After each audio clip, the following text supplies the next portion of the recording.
Hey, and welcome back to Rpgibberish. And we now have the main discussion for the TGS episode. And joining me is two special guests. The first one, you may have already heard of him on YouTube. He is a very passionate gamer who loves obscure rare games and he loves to import. And that is Pete Dorr, ladies and gentlemen. How you going, Pete? Hello, Greg, and thanks for having me on RP Gibberish. I've been waiting a while for this moment. Oh, I listened to the show, I've been listening since the beginning, and I really enjoy your podcast, so thanks for having me on. Oh, thanks, man. It really means a lot. What happened last year, listeners, is Pete was gracious enough to let me on their TGS episode for All Gen Gamers. So I thought for this year I'd return the favor and get him on because I've actually wanted Pete on for a while, but I didn't know what episode to put him on. So it just came to me that'd be great to have him on TGS episode. Yeah, and unfortunately, of all years, TGS happens this year when I was pretty busy these past couple of weeks because I started up college, but I still had a chance to sit down and watch some trailers of some of the games. So I'm sure you guys will be doing more informing of me than me informing of you of some of these games. But yeah, looking forward to it. Oh, cool. I have read some articles, not everything, but I can give you some base information and let everyone know some of the more good RPGs I'm interested in, some not so, but anyway, but the question I always ask newcomers is, Pete, what's your favorite RPG of all time? Well, I used to have this toss up, and some people cringe when they hear, "Oh, Final Fantasy VII is my favorite RPG of all time." But I think over the years, I have decided that Final Fantasy IX is my favorite RPG. Just too many memories with that game, and it's not when most people, I think Benzo 8686 also has the same opinions. When we say Final Fantasy IX is our favorite RPG of all time, it doesn't mean we sit there and play this game like every 6 months. I No. think he's even said he's only beat it like twice. And I'm the same way. I've beat that game um, two full times through, and I started on a third playthrough with the download version, but I didn't finish it. But just because a game is our favorite game of all time doesn't mean that you play it through many times. In a way, I think it's better to hold off years. That way, when you go back to play it again, it's like a fresh, almost new Yeah, experience every time. absolutely. Just because it's your favorite game doesn't necessarily have to play it because you have the memories and the joy of playing that game. That'll always stay with you. So I can completely agree with you there. I don't know. What do you guys think about Final Fantasy IX? Would you put it up there on like your top lists, or does it fit in that category for you? PS1, yes, I really liked Final Fantasy IX, and it was Sakaguchi's attempt to go back to the old school. It really is a Square before the age when they actually formed a collaboration with Disney to make Kingdom Hearts. Final Fantasy IX had that Disney feel of old school storytelling, and I really liked it. Problem is I usually can't remember the contents of disc four. So I usually have to go back and get to disc four and remember what happened. I can remember small increments, but I've pretty much forgotten I would say about 80% of disc four is a blur to me. It's it's funny for me because my first time playing through the game, I forget when it was, but I think it's either disc two or like the beginning of disc three. I'm pretty sure it's like towards the middle or end of disc two when I forget the name of the place, but you know that big huge tree that you go to? The Ether tree? Yes. Yeah. So there's a boss battle there where there's a save point right before the boss battle, Oh, and yeah. and I save the game with all my characters like low health and like no healing potions, and then I get to this boss fight, and I couldn't beat him because I saved and I couldn't go back. I couldn't backtrack and get any items. So my first time playing through that game, I essentially had to restart like about midway through the game and start all over again. But the game was so good that I was able to do it without many problems. No, I can understand that. Well, it's funny that you say that, Pete, because I actually am playing through Final Fantasy IX on my Vita right now, and I'm like right at the part you just mentioned. And it's that tree boss, right? He's like kind of a tree, and he has a bunch of like No, elemental abilities. this boss, it's the who it was is pretty vague in my memory because this is like a long time ago when I did this, but Mm. it it was like at the base of the castle there or the big building that's there, and I'm pretty sure you fight a human character, some kind of knight or woman, or I forget who, but I'm pretty sure it wasn't kind of like any tree. I know what tree boss you're talking about, that thing that like comes out of the ground or something like that. But Yeah. this I think was like a human boss. So just be careful when you save in that area. Just make sure that you're always full health and stocked with potions and stuff. Hmm. And leading into the next guest, we are joined by Taylor, otherwise known as the Gaming Shelf on YouTube. How you going?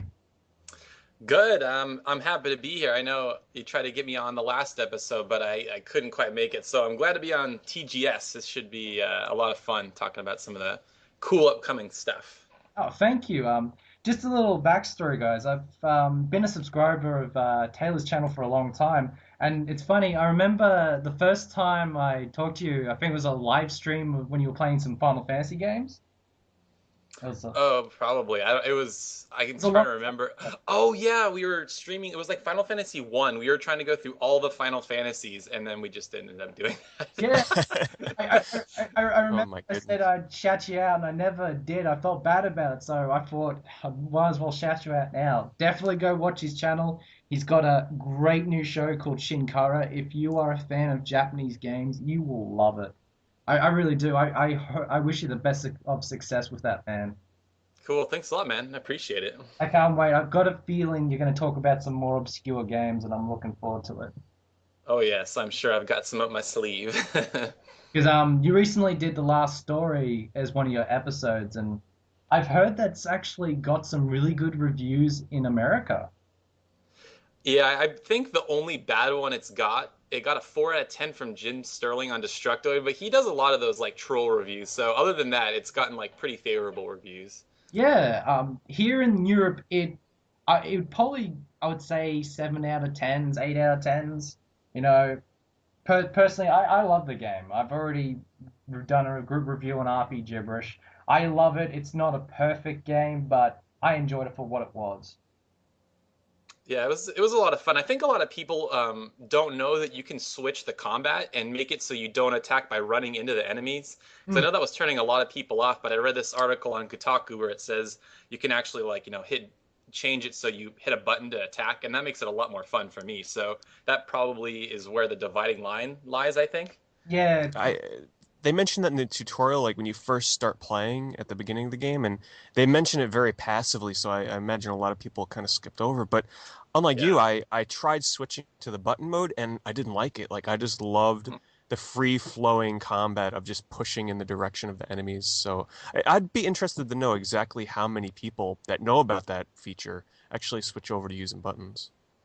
Well, yeah, let me ask you about this, P. Like, I know on the original ease ports for PSP, that's how you attack, right? You run into the enemies. Is it deeper than that, or is there more to it than that, or is it basic, kind of like the ease titles, or?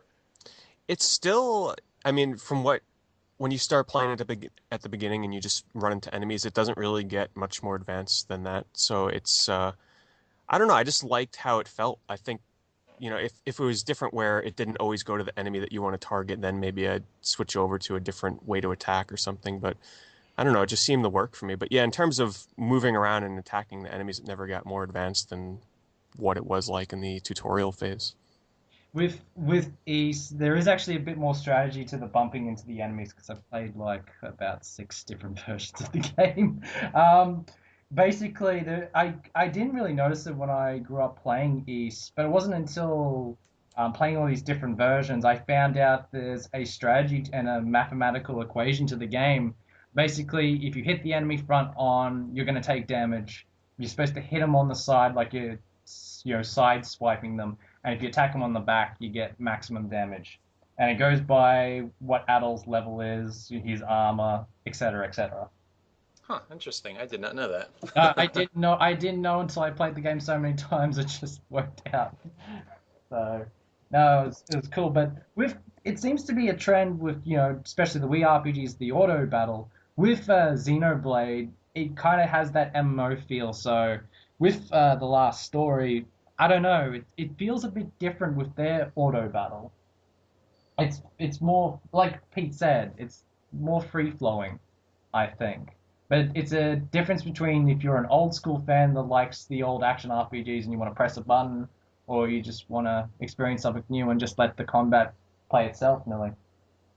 I mean, it Hmm. can feel at times like the game is playing itself when you just are holding down the joystick for the most part. That's why at the beginning of Last Story, I was a little worried because it was pretty easy in my opinion. I didn't see much strategy to it, and it's not until later on when they start introducing more of like the crazy combinations of enemy combinations that they give you, and you really have to start planning out the battles more. But before then, I was a little worried because the game was a little basic for me. I don't know It about you guys. it was weird. I actually used strategy more at the start of the game than towards the end. I don't know. It's just the environments at the start of the game presented more strategic choices than towards the end of the game. Now, I haven't finished the game yet, but what did you guys when given the opportunity to grind in that game, which might be my only complaints with it. I mean, it's not really a complaint, but it's something I'm not really totally sure on if I like or not, where, you can stay in the same area and keep on grinding the same enemies over and over. Did you actually like that feature, or like what are your thoughts on how you level up in that game? If it was done slower, probably, but I found it super fast. I don't know why. And like some RPGs, there is a cap for certain areas. Like you can't exceed a certain level because the value of the enemies decreases as you go up in level. So it gets to that point where they only give you like one EXP. And it happens in a blink of an eye, so I think that's why it's acceptable. Had it been a bit longer, I wouldn't have been appreciating the fact I was in that one area. I didn't think the grinding was really that necessary. I thought the game was kind of easy for the most part. Like half the time I didn't use strategy. I just kind of ran in all gung ho and everything seemed to kind of work out because you can even when you die you can revive yourself. I think you have like 5 or 6 lives each or something like that. Yeah, I did it a few times. Like it's the part there's those little portals right where you can keep summoning guys. Is that what you're talking Right. about? yeah. Yeah, Yeah. I only did that a few times just because I didn't know what it was. But after that, I was just like, there's no need to grind. I thought it was too easy. I mean, the only time I kind of grinded the longest was before the final boss. So that's probably just a little warning there. But alrighty, didn't expect a really good talk about the last story. You know, really Tangents, yeah. tangents. Yeah. Alrighty, so let's get into the TGS discussion. The first game I want to talk about is a game I'm really interested on the 3DS, and that is Fantasy Life by Level 5. Now, this game looks really good. I can't help but feel this is Level 5's attempt to replicate a Dragon Quest 9 experience, but with more simulation. It looks like when I watched gameplay, it reminded me exactly of that Dragon Quest 9, but mixed with like Animal Crossing and like Harvest Moon in some ways, from what I saw. Yeah, Hmm. that's perfect. I couldn't have explained it better. The jobs don't just encompass combat, it more encompasses a way of life, with the different classes. I've forgotten off the top of my head, like a fisherman or whatever. Just stuff like that, just along those lines. The visuals look really good. I can't help but feel that there's a really good story a long time ago around the launch of the Xbox. Level 5 was planning an online game called True Fantasy Online. Yeah, I remember that. I was really bummed when they canceled that game. Yeah, I remember. Beautiful visuals. Yeah, I saw an article of that. I was like, oh my goodness, that looks beautiful. Because I think I might have just finished Dark Cloud 2, and I always thought that had some of the best cel shaded visuals. And I saw this, like, wow. And then I look at the sprites of Fantasy Life. I can't help but feel it's a throwback to that, but in a more chibi format. But I'm really looking forward to the game. I dare say that Level 5 made most of their fortune, besides the lading games, from Dragon Quest 9 because it's the best selling DS game in Japan. And I think they just want to replicate sales, with another great RPG like that. Really thing I'm looking forward to, the soundtrack is done by Nobuo Uematsu. So, Oh man, that's sold. sold. Yeah, that was me. I was like, oh, yes. So So, it seems like they're bringing in like the big gun because I know the logo for the game, the artwork is done by Yoshitaka Amano, yeah. and I'm so I'm actually pretty excited yet worried because I'm gonna go to New York Comic Con this year and he's gonna be there for in the US, Ooh. like a very rare occurrence of him actually coming here. And he's gonna be doing a panel on Friday, but I only have a ticket for Saturday. But supposedly he's gonna be there on Saturday as well, but they're very vague on a signing that he's supposed to be doing. So I gotta find out exactly when that is and how long the line will be and what I'll bring to get him to sign. I'm trying to think, God, what would I bring? Like, what would you guys bring if you had the opportunity to get one thing signed by him? What would you bring? For me, it would be a piece of FF4 artwork because that's probably my favorite of all his designs. Like I really like Paladin Cecil he did and Kane and Golbez. That'd be one of those. Yeah, I don't have a lot of artwork. I'd probably take like an instruction manual out of like one of my original Final Fantasy games that's like still in really good condition or something like that, probably. Yeah, well, the piece of artwork for me is in one of my Final Fantasy Ultimatums, so if anything, I get him to sign that. But like you, I'd probably get to sign the manual because that's what I did for when I went to see Distant Worlds and I met Nobuo Uematsu. I actually don't have the Final Fantasy VII OST, so and I didn't want him to sign the jewel case because there was a good chance that it was going to get scraped off. So I just pulled out my manual and we signed that. See, when I went to PAX this year, they were giving away the 25th anniversary Final Fantasy posters with a little bit of artwork from every like main character from Amano on the poster. So I'm thinking of bringing that with me. I'm not sure. Either that or I'd buy. It's unfortunate that they're coming out with a new art book from him called The Sky. I think the Art of Final Fantasy they're calling it, and that comes out like a couple of days after Comic Con, so that doesn't quite work Oh, out. Oh Yeah, man. that but poster that's sounds even if I can. perfect. Yeah, I'm probably gonna bring the poster. It's at Metal Jesus Rock's house right now though, because I couldn't bring it back with me on the plane, so I gotta get him to ship it over to me. My biggest problem though is, that's something I'd have to get framed, and I don't know. These days, I just don't have anywhere to put a framed poster, so we'll see, maybe. Yeah. Hang it from the ceiling. Yeah, I do have posters on the ceiling, but what scares me is like every once in a while a spider will come down from my ceiling, and I think to myself, those freaking posters up there, I swear to God, because one of them must have had like a nest of spiders up there or something Yeah. because it hasn't happened in a few months. So I might be jinxing myself. But every once in a while, I'd be sitting there playing games and I see a spider like coming down like inches in front of me. So that's one problem with having posters all over your ceiling. It opens up many little communities for spiders. Oh man. I didn't Oh think my that gosh. till you put that in my head. I'm not Yeah, gonna. so anybody else that has posters on their ceilings, hey, I I'm almost scared to like unpin them because I have Open them them. pinned to the ceiling. You like open them and like this festation of spiders just like falls on my face. Oh my God. Get the raid ready, I, man. I got this comical image. You unpin one of your posters and Shelob comes out.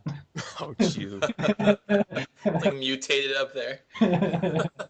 Some of them have been up there for God, like s over 7 or 8 years. Like it's Oh, been quite a jeez. while. More than that. Some of them have been up there a while. I have to move them, so I'm scared to look. Alrighty. How the hell? All right, what was the original subject? Fantasy life, right? Fantasy life, yeah. And it turned to a arachnid life and crevices of posters. So Alright, I have a question. Do you guys think this will actually get localized? Um, Mm, I've got a yes. I've got a big opinion about level five. Is a long time ago they set up Office. I can't remember if they said it's just happened or they've done a long time ago. The information has just been so wishy-washy. But I've been looking forward to them setting up shop in the US and basically localizing their own games. It hasn't worked out as well as I thought because they're still relying on third parties. Biggest um, example is Nino Kuni. They've had to Hmm. outsource to Bandai Namco, who's in this day and age seems to be becoming an RPG giant in the West. More power to them, but I'm really glad. Hopefully, if Nino Kuni does well, it might give them more money to set up shop in America. And once they set up shop, there will be a better chance for their games to be released. Because this is the thing, Level 5 is interesting instead of saving most of their money, they invested it in so many games in Japan. Like they announced 10 games last year, and I think it was the year before. And instead of holding off, they're basically replacing all those games, and have just in the situation where they're working on 10 games at a time. And it's just like, whoa, That's insane. How many employees do they have? that's a good question. I would think more than the average company. Definitely because the games I would focus on is Professor Layton, and they have a lot of anime titles. Like they have the Izuma 11, which sells really well, and they started doing multiple versions, going the Pokemon route with that. They recently just released two Gundam action RPGs. I'm actually looking forward to Oh, wow. playing them. Based on the new series that's out right now, I actually want to play one of the versions. But other than that, they have these obscure projects they work on, and I have to say this now: there's two of them that have bombed terribly in Japan. One of them was Guild Zero One, and I was looking forward to this. And very funnily, it's actually going to get a release on the eShop in English. But Guild Zero One did terrible. That's the compilation pack that has the four games, which is there's one that's an anime vertical shooter by Suda51, and there's an airplane luggage game, and then there's a blacksmith RPG that I'm really really looking forward to playing, and the other one is a dice RPG by my most disliked game developer, Yatsuni Matsuno, who created Vagrant Story. I'm probably not going to touch that. Interesting. Yeah, if all you guys don't know, Vagrant Story is actually my most disliked game of all time. I I remember playing that, and I couldn't like. I remember being so hyped for it. Everybody's like, "Oh my god!" And this is probably like 10 plus years ago. I forget exactly when I played it, but everybody's like, "Oh my god, Vagrant Story!" That was the talk of the day back then for RPGs. I finally play it, and I'm like, I just couldn't get into it. I don't know what it was. I don't no. know if it was the art style, the combat was weird to me. I didn't like it. Oh, I've said to numerous people that I love the artwork, I like the story, and I like the soundtrack, but I cannot stress enough that I think it's the most broken game engine of all time. I just really disliked it. And the character enhancement was purely chance.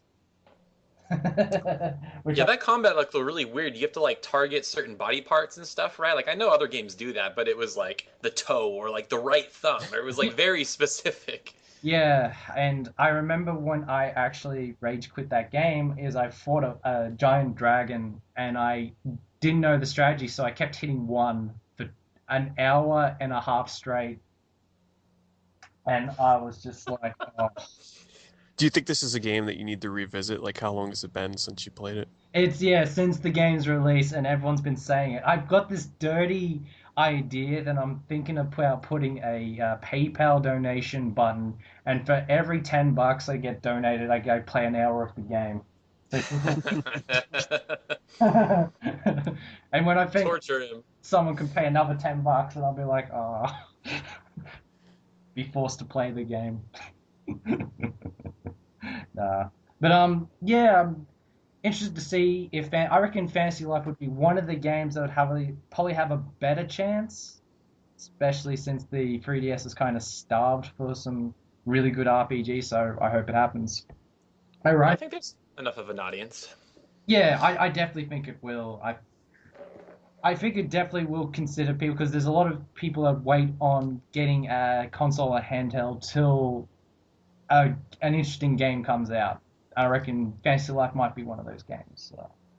Anyway, getting into the next game, it's a port of a Wii game that I still need to beat, and this is Muramasa, the Demon Blade, is getting a port to the Vita, which really, really surprised me. I That's very surprising because that game has been out for so long already. This seems like out of the clear blue.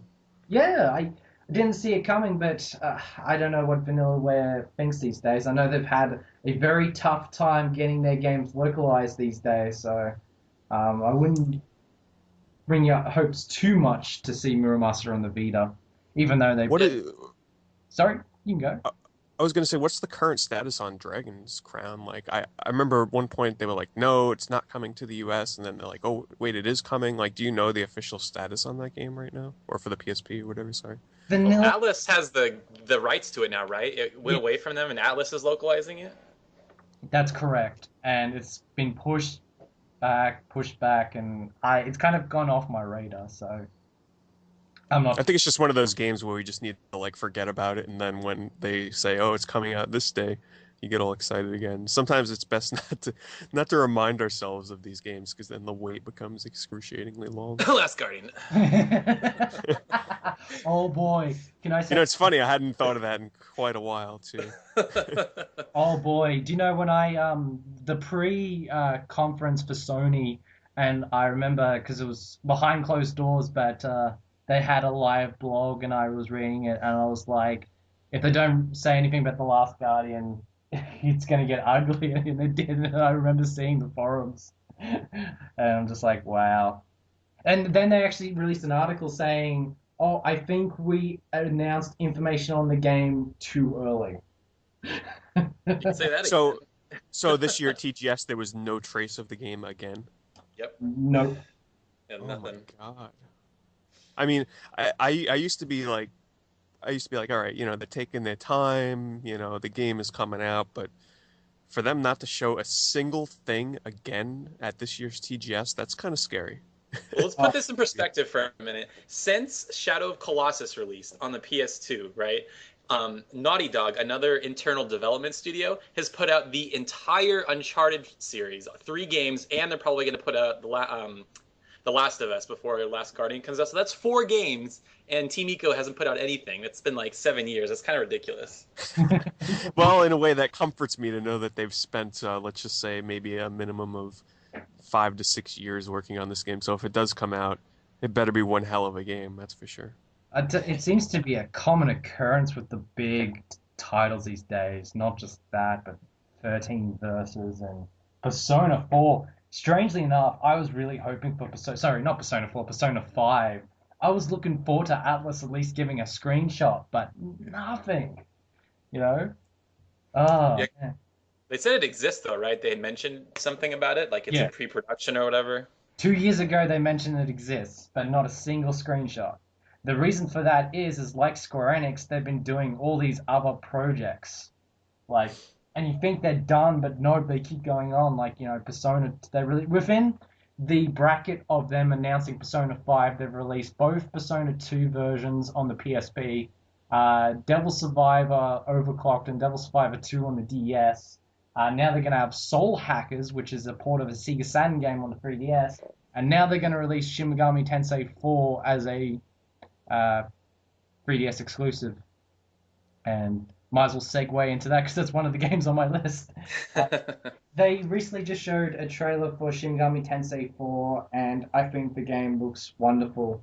It reminds me a lot of Shin Megami Tensei Nocturne, which I'm actually kind of tiptoeing playing right now since I got a replacement copy since my other one broke. The visuals, like walking around, it does remind me of Nocturne, but with the battles, they've opted just to have the high quality 2D images, which still look really good.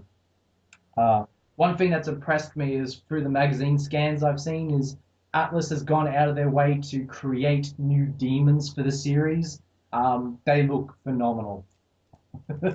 I can't wait to see them in action and if these demons are going to carry over to Persona 4, 5. So um, the setting is interesting. I don't think it's as bleak. It's still bleak. It's Shin Megami Tensei 4. It's scary as shit, you know, that post-apocalyptic world. But it's more interesting. I can't help but think of one of the parts of the trailer.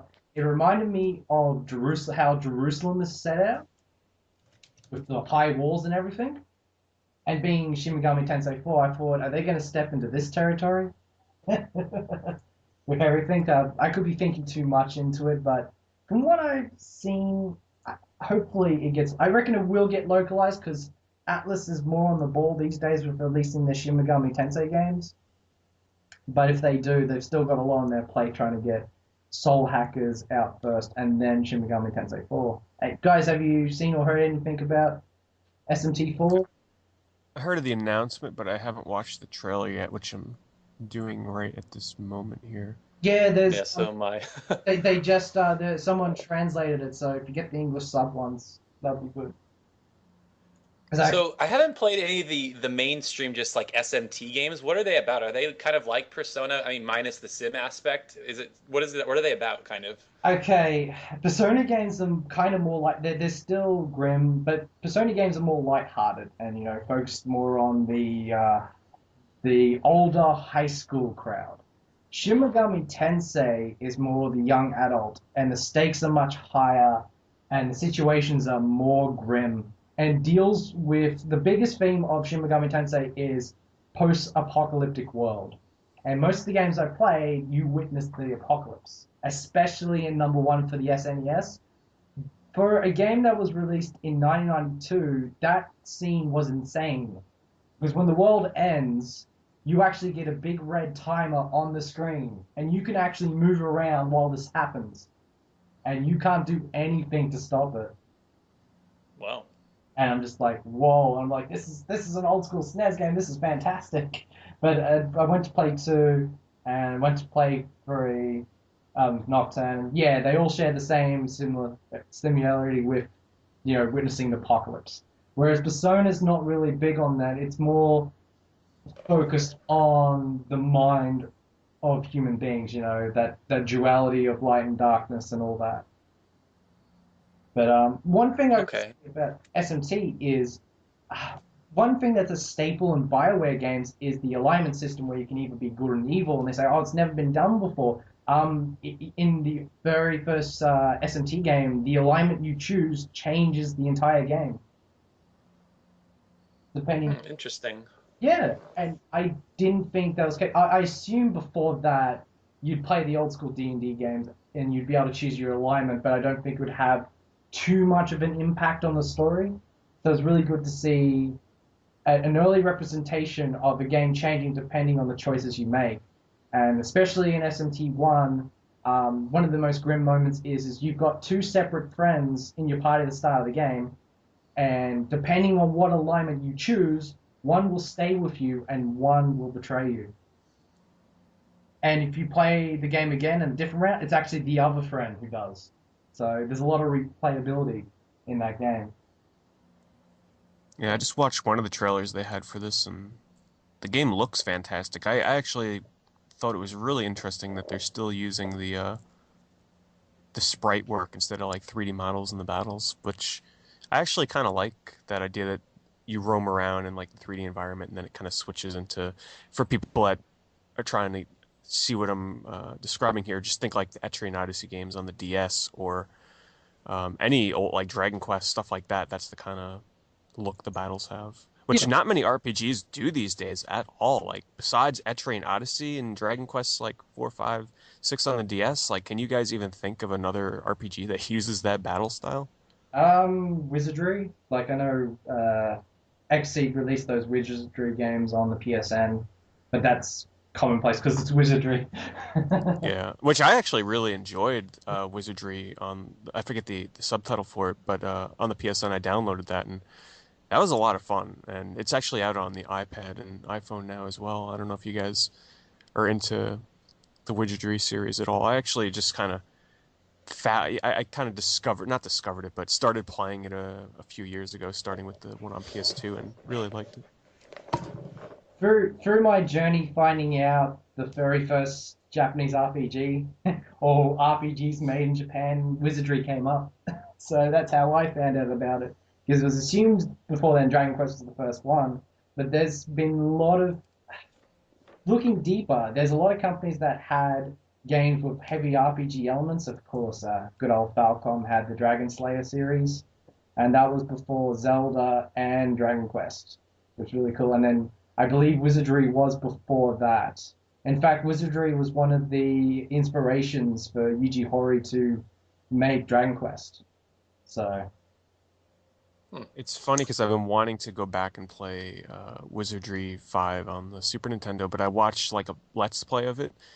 And I swear that game is freaking hardcore. Like, I think it's a little too hardcore even for me to go back and try and play. Like, I just don't think I'd make it very far in that game. Like I was, because the guy that Let's played it was pretty experienced with the game, and he's like, "Well, if you don't do this, then you're going to be screwed here, and you won't be able to do this and that." And I'm like, "Holy crap!" Like you'd have to do research ahead of time to play this game properly, which I don't think I have the time or patience to do anymore. I do want to play like Wizardry 8 on the PC though. I have a copy of which I couldn't get to run correctly on my computer, but I don't know. It's I'm kind of just bummed that all the remakes and stuff that they release on the PSP and stuff in Japan for the Wizardry series never makes it over here, and it saddens me. No, I don't think there's a big enough audience. I think there's the high echelon of RPG fans. I'll play anything, but yeah, that and people that love first-person dungeon crawlers. But I don't know how big it is, so I couldn't comment. So no. It's funny Yeah. that Yeah, Oh, go ahead. I was just gonna say real quick, they are bringing Wizardry Online to the US though, but that's a whole nother story. It's the only sense of wizardry that I get from that game is it's not like first person, turn based, anything like that. It's like a typical MMO, but it brings in like the roguelike aspect where when you die, you have a chance of losing your MMO character forever. And it's a free to play MMO, so the way that they kind of supplement that is, and this is where I'm kind of half and half, where I'm not sure if I'm going to get it because of this, but by using real world money, you can buy items that increase the percentage chance that when you die, your character won't disappear forever. So let's say that you've died. This is just an example. I don't know exactly how it works, but let's just say you die a couple of times. Every time you die, it lowers the percentage of your character reviving. So let's just say you start at 99%. You die, you have a 99% chance that you won't lose your character forever. But every death thereafter, that percentage lowers to the point where, you might have a 50-50 shot or less upon death that you lose everything. And by using real world money, you can increase your percentage up again. So it's sort of a really clever way of playing into the free to play MMOs. But I know a lot of people are kind of torn on that idea. sounds like life insurance. You, Really? Well, it's funny that you bring that game up, Pete, because I used to work at an free to play MMO company, and we were looking at that game. We were looking at localizing it, and yeah, that's exactly how it is. I think there was even an option for an item where you could pay like extra, and your items there would be like zero chance where you would drop anything. We were like playing around with it for a while, but I think like Sony is the one publishing it now or something like that. But yeah, it's definitely not like the Entry and Odyssey first person kind of games. And to your first question, I can't think of anything either that where the battles are like first person, kind of just static image sort of perspective. I think it's all gone 3D. I mean, like, oh, actually, no. One that comes to mind. Shoot, what is that game that came out recently as a download? It came out on the PSN or for the PSP, and it's coming out soon for the 3DS. Oh, Unchained. Yes, Yeah. Unchained Yeah. Blades. Yeah, which I still haven't played. I'm waiting for the 3DS version. That's If it was compatible with the Vita, I'd buy it, but it's not. I mean, what the hell? That's an interesting game because of the collaboration of so many artists and musicians. Like the second game has Earthbound Pappas doing some of the music, and then nearly every two or three characters has a different designer, and Yoshitaka Amano did two of them. So you've got It's like such a, these, yeah, you got these heavy anime-esque characters, and then next to them is like this mosaic art piece, and you're just like, yeah. dear. Alrighty.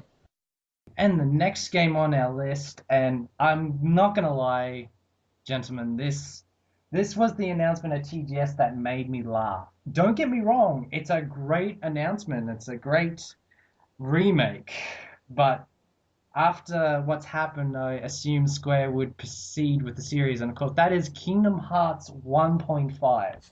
They're trolling the fans like Yes, immediately.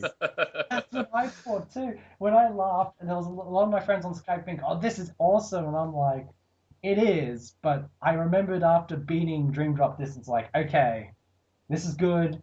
Just do Kingdom Hearts 3. That's what I want. And then I see The this, and I'm like, ah. the only thing that would have made this better is pull a Square Enix where you have like a countdown that goes on for like a month, counting down to like making little gestures that some kind of Kingdom Hearts thing is coming to the PS3, and then you reveal it to be like an iPad game or something. With in the case of the world ends with you, man. If they would have pulled that, shoot, I think they were actually better off not doing something like that because then you kind of take people by surprise, like, oh, Kingdom Hearts, 1.5 HD, instead of making them anticipate Kingdom Hearts 3 and then dropping it down to 1.5. I don't know. I think they should have just done Kingdom Hearts HD compilation instead of just milking money, because I'm sure they're going to do the same thing for number 2. They should have just done 1 and 2 compilation like they did with all the other games on PS3, like God of War and Eco Shadow of the Colossus, Ratchet and Clank, Jack and Daxter. They should have just done that. So instead, I'm assuming they're probably going to charge you $40 for the one game, and then when they redo number 2, it's another $40 right there. There is a theory that I have, and a lot of other people said this too, and on a poll, one of the most greatest HD ports for the PSP was Birth by Sleep, and everyone's like, yep, next collection is going to be Birth by Sleep and Kingdom Hearts 2 slapped together. That's probably what's... What does this one have? It's like 358 divided by 2 and Chain of Memories or something like that, along with 1? It's Rechain of Memories. However, they can't replicate the gameplay in 358 over 2 days, so all they're going to do is put the cutscenes in there. No. Seriously? That's not even going to be the game? No. Because that was a GBA game or something, right? DS. DS, okay. That's weak. At the same time, I can see them doing it, but I think that would require effort on their part. So forget that then. The thing in the Power regions, though, we never got Rechain of Memory, so we've got a big Kingdom Hearts fan base over here, so they'd be more than happy to eat that up. And of course, people that haven't played it before can get into it. So this will be a great excuse for me to go back and finally get into the Kingdom Hearts series, because I played the first one back when it first came out and I enjoyed it, but I just found it too repetitive, and after like 2 or 3 tries I could never finish the game.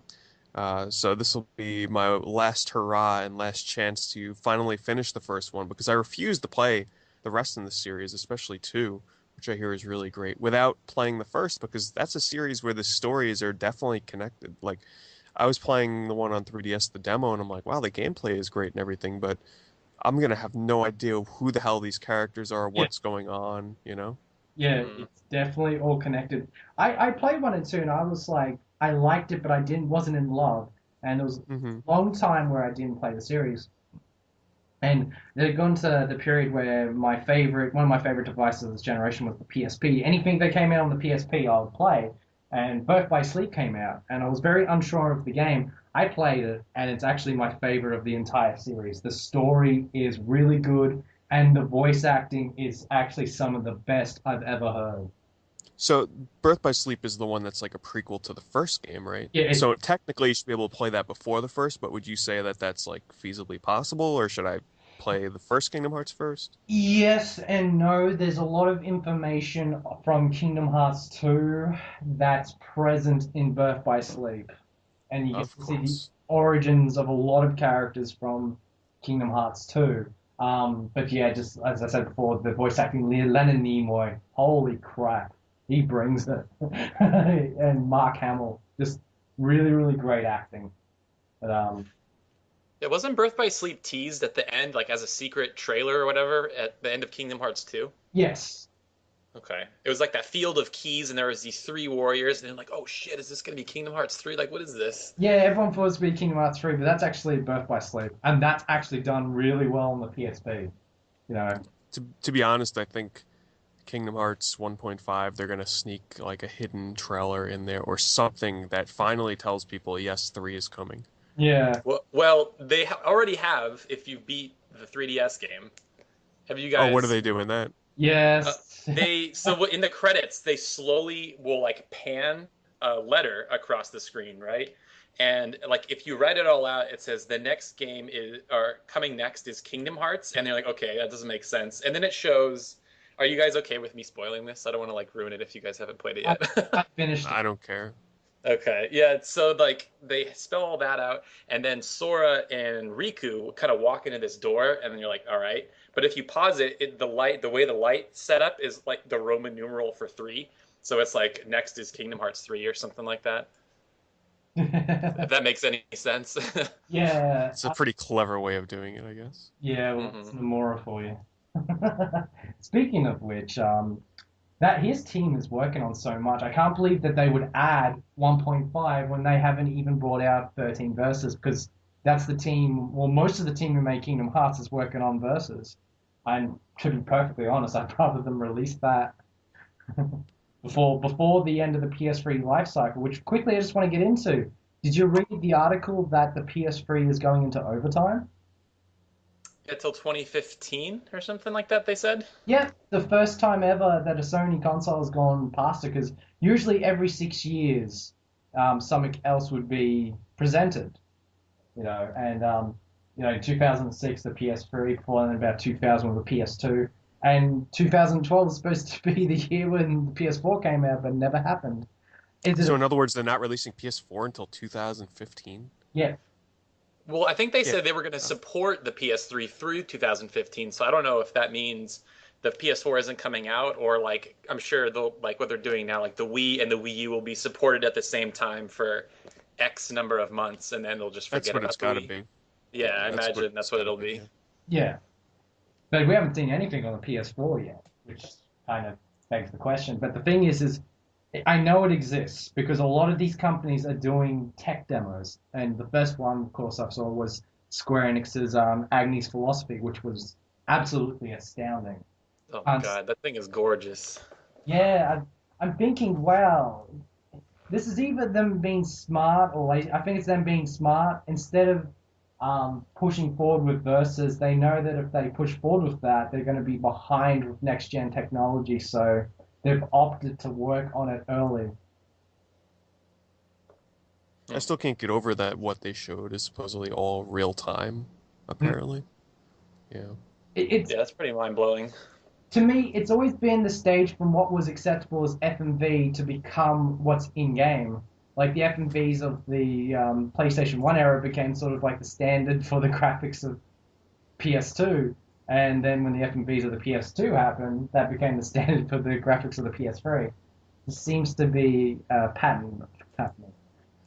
I think it's pretty safe to say that that is going to be what Final Fantasy 15 ends up looking like because when I went to PAX, I went to the Final Fantasy 25th anniversary celebration where they had every Final Fantasy game, numeral game on display, like on appropriate time period TVs and everything. And it was funny with the demo they were showing for this, they had it set up on a big projector at the Final Fantasy event, mind you. So I mean that right there is a pretty big hint. But it reminded me of like a weird science fiction movie because they had a whole bunch of like chairs set up and people were just like sitting in the chairs like transfixed looking at the gameplay for this thing and it was so weird because like right across from that were like these old school like 80s TVs and couches and everything, and then right across from that is like crazy freaking visuals with like 30 people sitting there just staring at this screen. It was an interesting event, but the fact that it was at a Final Fantasy 25th anniversary celebration, that's definitely going to be what Final Fantasy 15 looks like. Yeah, I saw a lot of videos from the members of the YouTube community. I saw that place. They want to recreate the lounge room that you play RPGs in your youth. I'm surprised that they did that, but I can understand why. But yeah, I hope that it all works out. And the main thing is that the next gen Square don't do these big compilations of games. Just focus on one at a time. What you mean you don't want Final Fantasy 13 4 and 5 anymore? Wait, who asked for Light 13.2 or 13.3? I know you like the original 13, Pete, but man, I cannot believe they're making another game in that Lightning series. That blew my mind. Yeah. I don't know what they're thinking. Like I mean maybe because the game engines are like maybe it makes it a lot easier for them to turn games around and Final Fantasy sells, but I mean it's to the point now where 13.3, as weird as that sounds to say that, like that's a game that I'm assuming you're probably going to want to play the first two to kind of get what the hell's going on and considering most people didn't finish 13 and I'm sure even smaller majority finished 13.2. Like, how many people are going to be picking up 13.3? I don't know. You bring a good point. That was one of the major draws for the Final Fantasy series is no matter when the next number came out, you could just step right in because it was a new world, new characters. So you're really right with that. It will make it tough.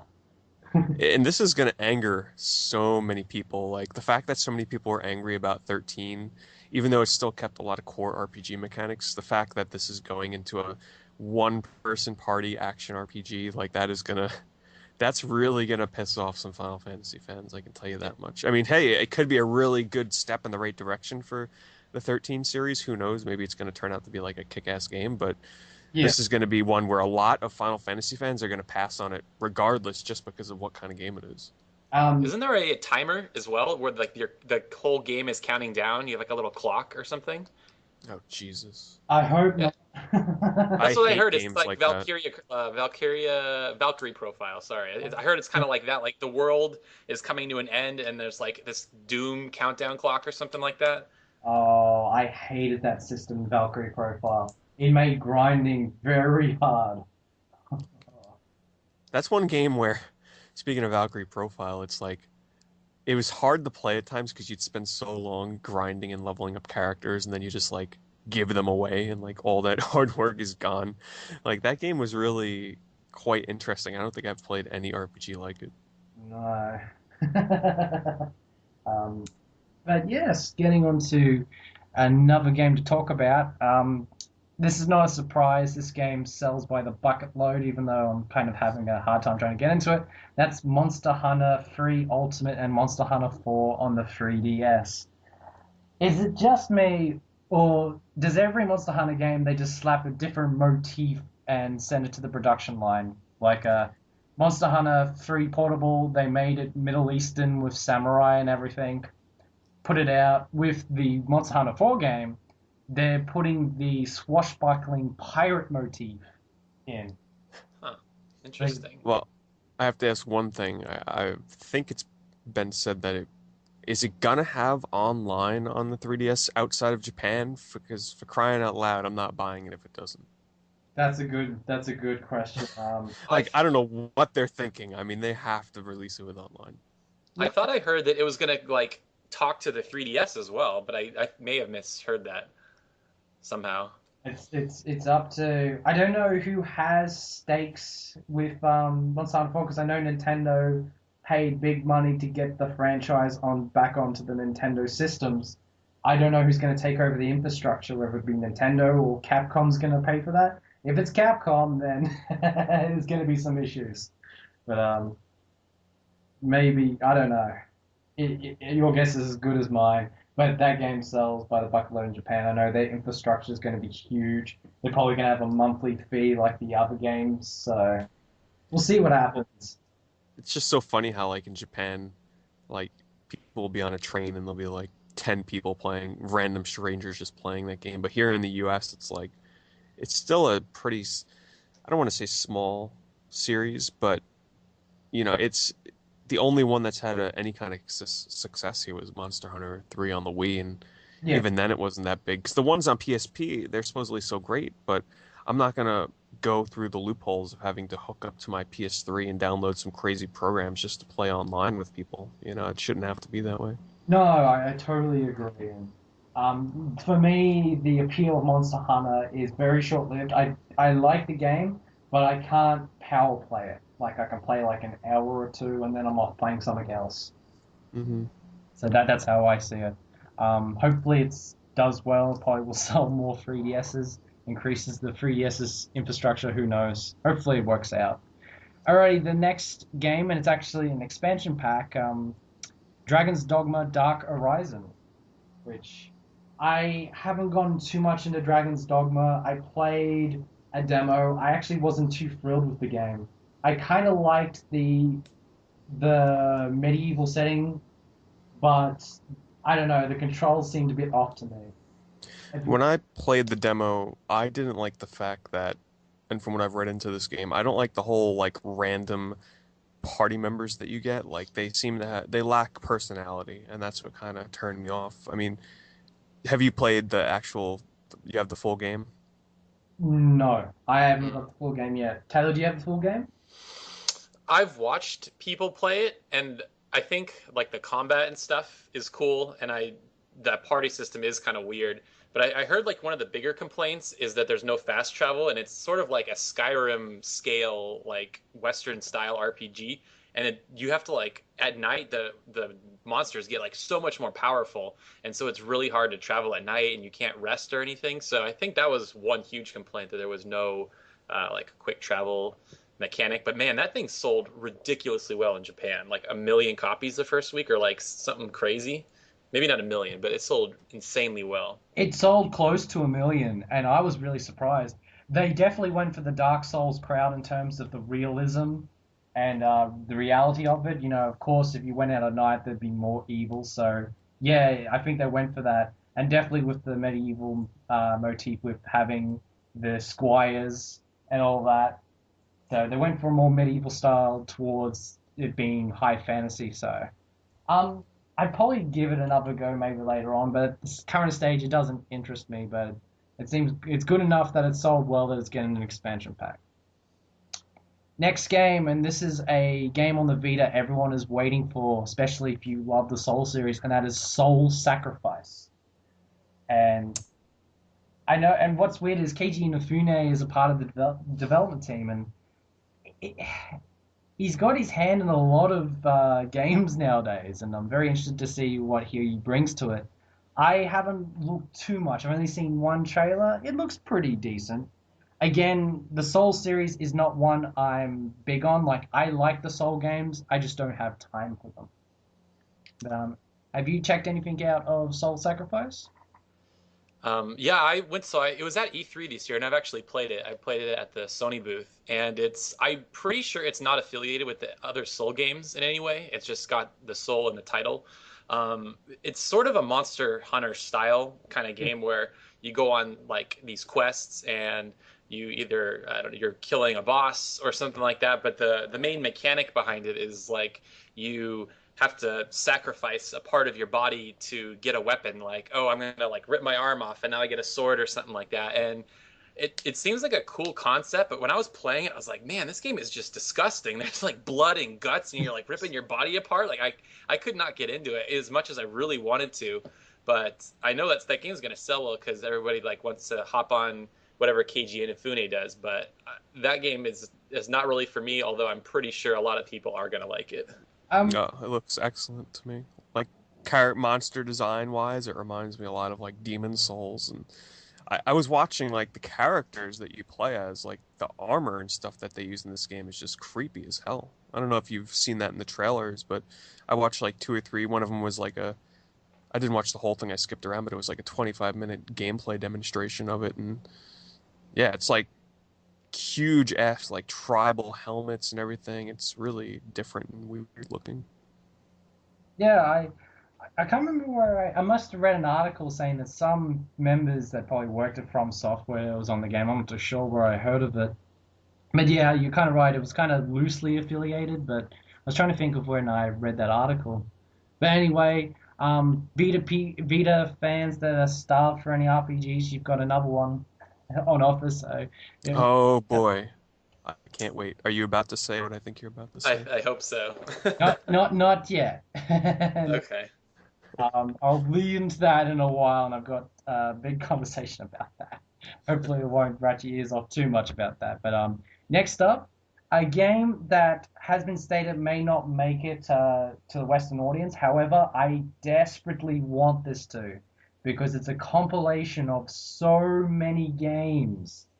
I don't think it will make it Yeah, here, to be and honest. Pete knows what I'm talking about. It's Project Cross Zone, and it got heavy advertisement at TGS, and I really want to play that game because the precursor, which was Namco x Capcom, I've actually wanted to play that game for a very long time. I remember when Mhm. that game was announced, I watched all these trailers because one, I love strategy RPGs, I love Fire Emblem, I love Shining Force, desperately want to play, and seeing all these characters like Ryu take on Arthur from Ghouls and Ghosts, and I'm like, this is fantastic. And seeing Cosmos and Shion and the team from Xenosaga, and it's like, wow.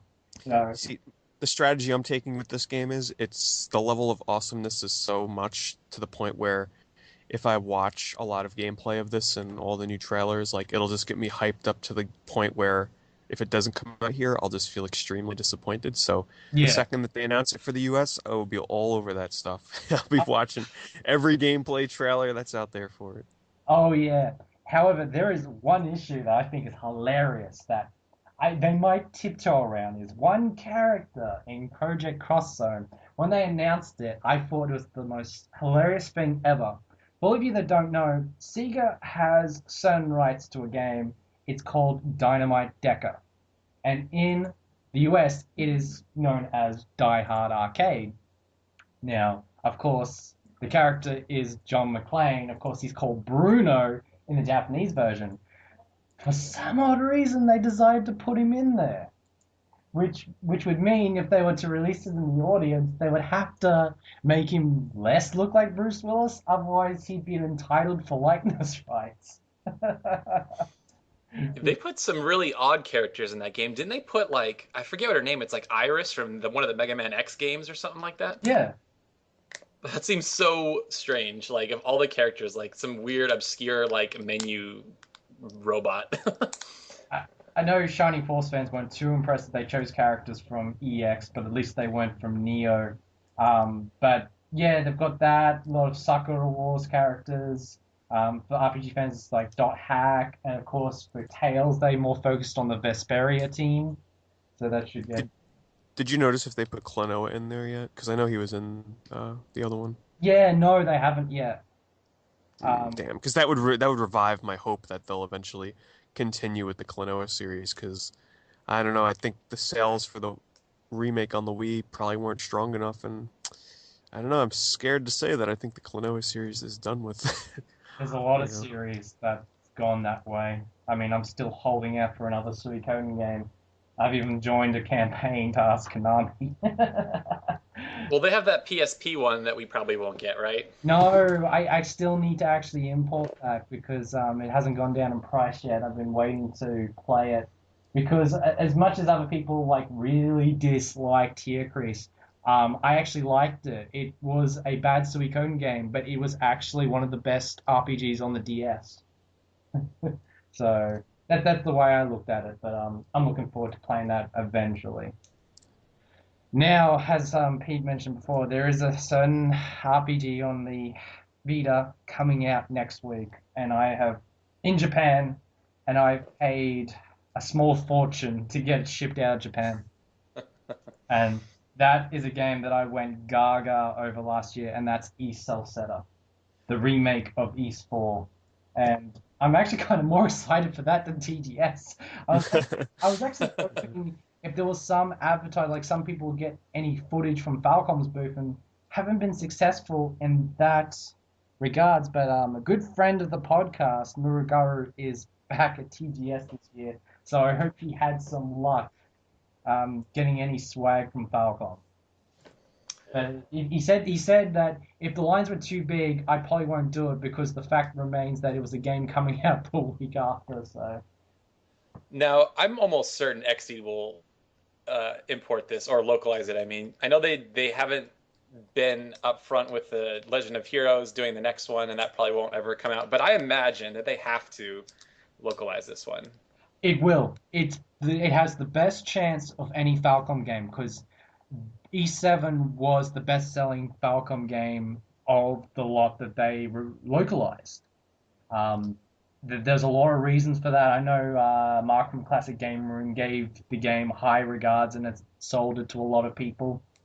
And there's so many members of the YouTube community who love East, and a lot of people caught on to that. So, but surprisingly, the one that didn't sell the most was 1 and 2, and I can kind of understand that because it requires a certain old school taste to play that game. Whereas the gameplay in E7 was very universal. Everyone that I've talked to loves that game to bits. Okay, so Pete, I've been meaning to ask you about this because I've heard you and Johnny talk about how you don't like the character swapping system in Yeah. 7. So what is it that you don't like about it? Because I feel like the combat is like super fun and it's like really fast paced and like on the fly you can shoot arrows or on the fly you can shoot magic or something. Like what about it don't you like? I don't know. It's hard to explain it, but I guess just for me and Johnny in action RPGs, we either want it to be control one character and have other characters follow with you and sort of have AI control them. But there's just something weird about having one controlled character and I don't know, just swapping between them at the same time. It's just I don't know, it's weird to me. I know E7 I didn't play too much into. I just couldn't get into the whole character swapping thing. I don't know what it is, but I would have just preferred it to be just one one main character to control. I just don't like the whole magic arrow sword thing. I don't know. It's hard to Hmm. explain. Well, I take back what I said. A lot of people that I know love E7, but I was reading some comments on the big East forums, and the thing is a lot of people have grown up just playing Adol, and I think a lot of people just wants it to stay that way. But how I looked at it is I'm a fan from a different perspective. Is I really like Dogi a lot. I've actually wanted to play as him for a long time. So when E7 came out, I got to fulfill that, and I really enjoyed playing as him. So that's the mindset that I went into, and the fact that one of my favorite games of all time is Secret of Mana, which is a action RPG that uses a party system, and I can't help but feel that this is what Secret of Mana would have been like if the series got to progress in a certain way. So that's how I look at it. So for Yeah, this new because Ease game, what kind of combat system are they using? Are they using the same one as 7? Because I haven't really looked into gameplay too Yeah, much. I it's think they are. Yeah. it's a enhanced version of 7, and it's actually going to be more technical. Like you be more like guard, you can guard break and do free moves and all this. So from what I look, there's going to be more strategy to it. I've just seen some insane things. Like one of the parts of the trailer is you're walking up a tower and Adol is like doing Speedy Gonzales through like this going rotating across this tower, and I'm like, oh goodness, this looks fantastic. Story wise, I'm really looking forward to it because it's going to be the first game in a long time where, well, ever that you get to know about the origins of adult Christian through memories. Like throughout the game, there's scattered fragments of memories, and when he picks them up, he'll remember something from his past. I'm really, really looking forward to that as a hardcore Ooh. fan. Are you scared that importing it you might run into like a well, I guess you'll have Taylor to help you if you have any questions, but are you scared that you're gonna run into like any roadblocks with something that you just can't pass because you can't understand it? Um, Taylor helped me out a long time. This is another Taylor, by the way. I'm trying to get Yeah, yeah, sorry. Yeah, I don't know Japanese. he helped me out a lot with Nagata. There was one or two places that I did have I wouldn't say a roadblock, because one thing I've played with RPGs is playing the main story, you've got a greater percentage of getting through. Doing side quests is another thing. And I desperately needed his help doing the side quests. Because with games like that, the side quests do offer a lot. And if you don't do them, you miss out on a few things. So I probably will ask him if there's any side quests to do or anything like that. Um, yeah, I'm really looking forward to it. I pre-ordered the 25th anniversary. It did cost me a small fortune, and after this, I'm not buying any more special editions for the rest of the year. It's gonna be my last one. So I'm really looking forward to that. And one of the big articles that's come out from the president of Falcom is they're already beginning production on the next East game. Now, first it was alluded that the next game is going to be East 8, but now they've taken a step back and they're seriously thinking about remaking East 5. And if they do that, they'll succeed in telling every East game, whether that comes to Exceed as well, which I hope. And if they get both Celceta and 5 localized, then the English speaking world will have Adol's entire life as told so far. Did they mention if it was going to be a handheld game or not? Because I know a lot of them have been, but did they mention like what system they're considering developing it for? No, but I've heard so many good things during the production of Celceta that Falcons is pretty much in love with the Vita. They did mention a while back they wanted to put a Kiseki game on the 3DS, and I'm kind of going, no, just let it be exclusive for the Vita, because that's what I'm buying a Vita for the Falcon games. If it's going to replicate the same generation they did with the PSP, because all of Falcom's games for those years went some on PC, but mostly everyone went to the PSP. And if it's like that again, then buying a Vita pays for itself, getting those games. So hopefully, I know that they rumored that they want to do multi-platform games for the Vita and the PS3. So if they did make an East game for the PS3, I'd be fine with that. Because I grew up playing them on consoles anyway, so that would be good too. Get that cross-buy action going in there. That'd be awesome. I'd love that. And ending with Falcom discussion, they have announced that most of their resources has gone into the next proper Kiseki games because Naito no Kiseki isn't really affiliated with the main storyline, and that's an action RPG. But the next game they announced is going to be the follow-up to Trails of Blue, which would mean being the sixth game. Oh my God. God, We're so I behind. can't believe We've it's got so far along. God. Look, it's the hardest game they're going to localize, and the thing is Trails in the Sky was so good, it has like exploded into this hardcore fan base, and everyone wants SC. And it got to the point that I couldn't wait, and I've already played 7 hours of SC in Japanese, and I found out that that's not a game you want to play unless you understand what's going on. Yeah, because that game is so story heavy. It's all about the characters, and if you don't know what's going on, it would probably be a little hard to enjoy unless you really like the combat. Which I do. I love the combat. I actually played Zero no Kiseki, and that game has a lot going for it in terms of presentation. It's actually the first game in a very long time. It reminds me of Final Fantasy VII in terms of presentation, in terms of Wow. the environment. Hmm. I'm just really looking forward to it. And I really like the fact that they've taken some elements from other games, like they have a rush battle system, like taken from Persona. If you gain advantage from the enemy, you can actually do a party rush where your characters all attack the enemy at once before battle. Kind of like what they did with Persona 4 when the enemy got knocked down. Oh, okay. Yeah, like the all-out attacks. Okay, that's cool. Yeah, I played it. I was like, oh, that's pretty cool. And the thing that makes it overkill is in this over this party attack mode. If you actually have your SR bar at 100, you can actually click the SR bar while they're doing the party attack and follow up with an S move. Hmm. I did that, and you can kill the enemy without them even taking a turn. Oh, jeez. Ultra attacks. You cannot do that every time, though, so it's a luxury. It's not a staple. So I really like it. I really hope someone with a crapload of money comes and decides to give the series a chance. Because a lot of people are saying, oh, maybe you can do Zero no Kuseki Evolution.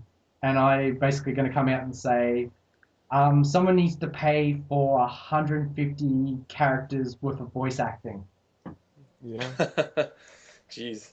And I'm like, yeah, that's going to be really difficult unless they can get some of those actors to do different roles.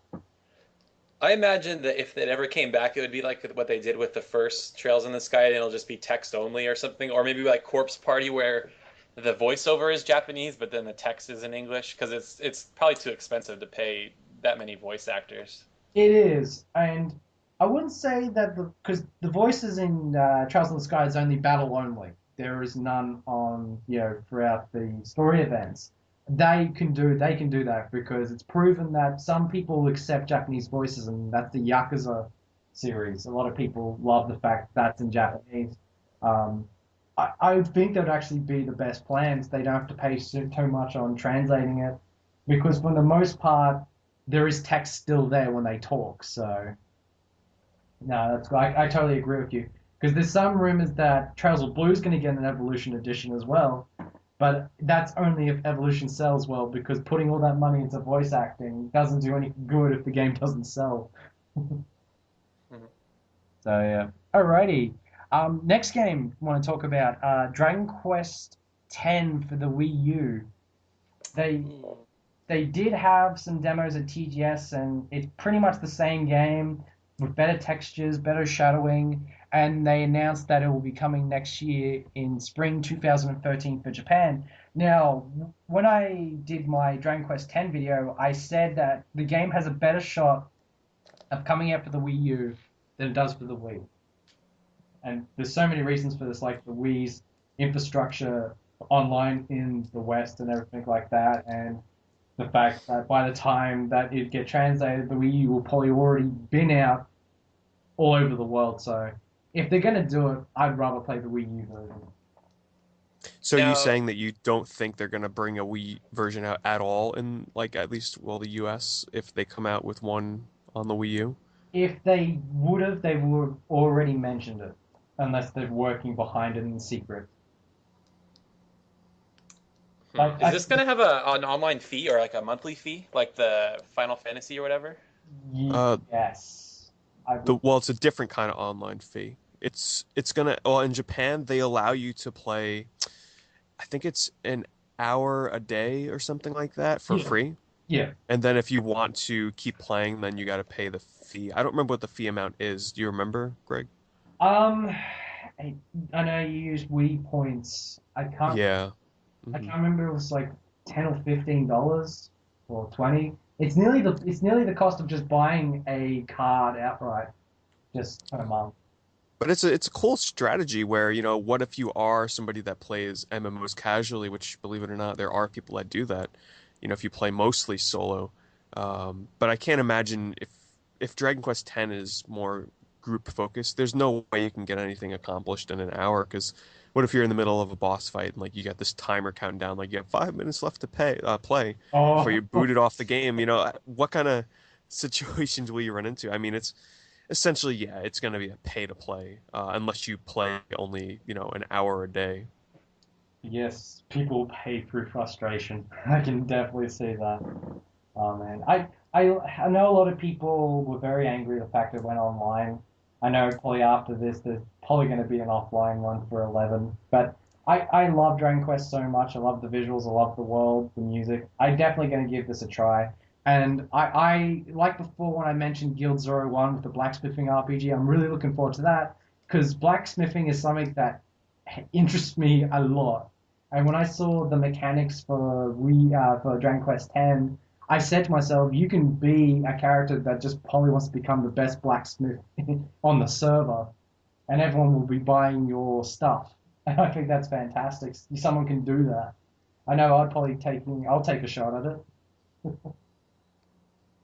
And I know they announced two new classes as well. I think the Paladin class and the Ranger class, right? Yes, interested to see how they work out because, as we probably already talked before, me and Muruguru had a chat when talked a bit about Dragon Quest Nine. I love the customization in that game to do all these different classes and all the different abilities. So if they replicate that, then I don't think there's any problems gameway wise. I think it's just getting on the game, getting set up is probably just an issue. I think the coolest thing about Dragon Quest X is going to be the fact that this is going to be a game that so many people on YouTube are going to be buying at the same time, probably for the Wii U, that when it comes out, we're going to have like this massive like clan of people to play together with. That's going to be it's It's going to be quite a sight, like 50 people all in one place like getting ready to raid a boss or well, I don't even know if they support 50 at a time, but Except for me, where I'll probably have to wait a couple more months until it comes out here. uh, you really think it's going to be that long? um, depends on how it works, because a lot of people are more leaning back towards region locking, which I'm not fond of. I'm just going to be honest. Region locking Persona 4 Arena, I was minutes away from doing my first rage video on YouTube. Alpha Omega Sin style. Yeah, I was not happy because region locking for me is the worst part of the gaming industry. I know why they do it. I've lived in a country where I've had to put up with it more than a decade, and it didn't benefit me one iota. So I hope that it's to the point where they work on it at the same time because there's a few games where they did work it on the same time, so it'd only be like a couple of weeks or a month away. Who knows? Because I don't think the Wii U is region free, so it probably will take a while for that to come out unless they work on it at the same time. And I pray they do if they announce it, because there hasn't been any major announcements for it to come out in English at all. So it's just a passing thought, but I hope it comes true. Speaking of online games, um, they announced they had some trailers for Phantasy Star Online 2 for the Vita and the smartphone. I'm interested that Sega's taking that chance with the smartphone because I know they were going to do the Vita, and the game looks really good. I know it's not going to be as great as it's going to be on the PC, but for a portable version, it's pretty standard. And I still play some of the online Phantasy Star games sometimes. Of course, I'm more partial to the original series on the Master System and the Mega Drive, but I don't mind playing them, a separate. Like, I don't go into those games as a Phantasy Star fan. I go into them as a fan of action RPGs and sci-fi RPGs. But I like the character customization is pretty solid. But the one thing that impresses me is just how fluid the game is compared to the rest of the Phantasy Star Online games. If you go back and play them, they feel they're incredible, Robotic. yeah, and jarring, Mhm. and the attacks are delayed and everything. And especially if online, the environment is very repetitive, like Groundhog Day. I can tell you this game is probably going to do really, really good outside of Japan because I've heard that there was a quite a big following of people that got into the Japanese beta and like Americans and everything and or people that speak English just banded together like on this single server and supposedly there were like thousands of people that were doing that and playing the Japanese beta. So, I mean, that right there tells me that this game there's going to be a lot of people, especially because on YouTube and everything, everybody always talks about how fond their memories were of the Phantasy Star Online games, but obviously now it's kind of late to get into them from the start, or to start fresh, like with Phantasy Star Universe and all that stuff. So Yeah, this is going to be everybody's chance to kind of jump in from the start, play from the beginning, learn everything from the ropes, and I think it's going to sell really well if you have a PC or a Vita, that is. exactly. One other thing that they've kind of put with the trailers is they've mentioned that yes, it is the 25th anniversary of Phantasy Star. It's really interesting that they actually put the symbol for one of the oldest characters, which is Meow, on there, hinting that they still kind of consider that game to exist. But I'm hoping that there's at least a side quest that sort of brings back memories of the series. I've mentioned it before. I don't think they'll go back to the original star system. If they do, that'd be fantastic, even though that would take away the fact that it ended before and everything's at peace. But something that just alludes to it, that brings back the memories of playing those games, would be really cool. But I don't know if it will happen or not. But Taylor, have you seen anything of Fantasy Star Online too? Man, I'm so out of the loop with this game. I know a lot of people are making videos, and even like the bigger sites like Game Trailers have been talking about it in their podcasts, but I don't really know much about it. It's sort of got it's sort of like White Knight Chronicles Monster Hunter in a way, but obviously with more people, like you go after like kind of big monsters, and it's more action oriented. Do you guys know if it's gonna be like cross compatible with the PC and Vita? Like, could you play with somebody on their Vita if you're on your PC or something along those lines? I heard that it might happen. That was going to be one of the biggest pushes. I know cross playing is incredibly difficult for online games, but I know they want to do that. But we'll see how it pans out because I think there isn't going to be taken out of any versions. It's going to be the same game. Pretty much what they're going to be doing with Dragon Quest X with the Wii and the Wii U. So it's hard to say at this stage. You know, something might come up, that might put that down, but they're probably going to be doing their best. So the thing is I've been a big fan of Sega, but they're entering really dark times in the West because they've closed down all their offices and they're even thinking about just going straight digital. So Wow. they're picking their battles wisely. That's why you're seeing some weird things happening, like putting Virtual Fighter characters in DOA 5 and completely handing over Bayonetta to Nintendo, which just really shocked me. I just think they're taking any deal they can get. Well, as long as they keep on pumping out Sonic games, I think they'll stay above water for now. Because no matter how bad they are, they still sell.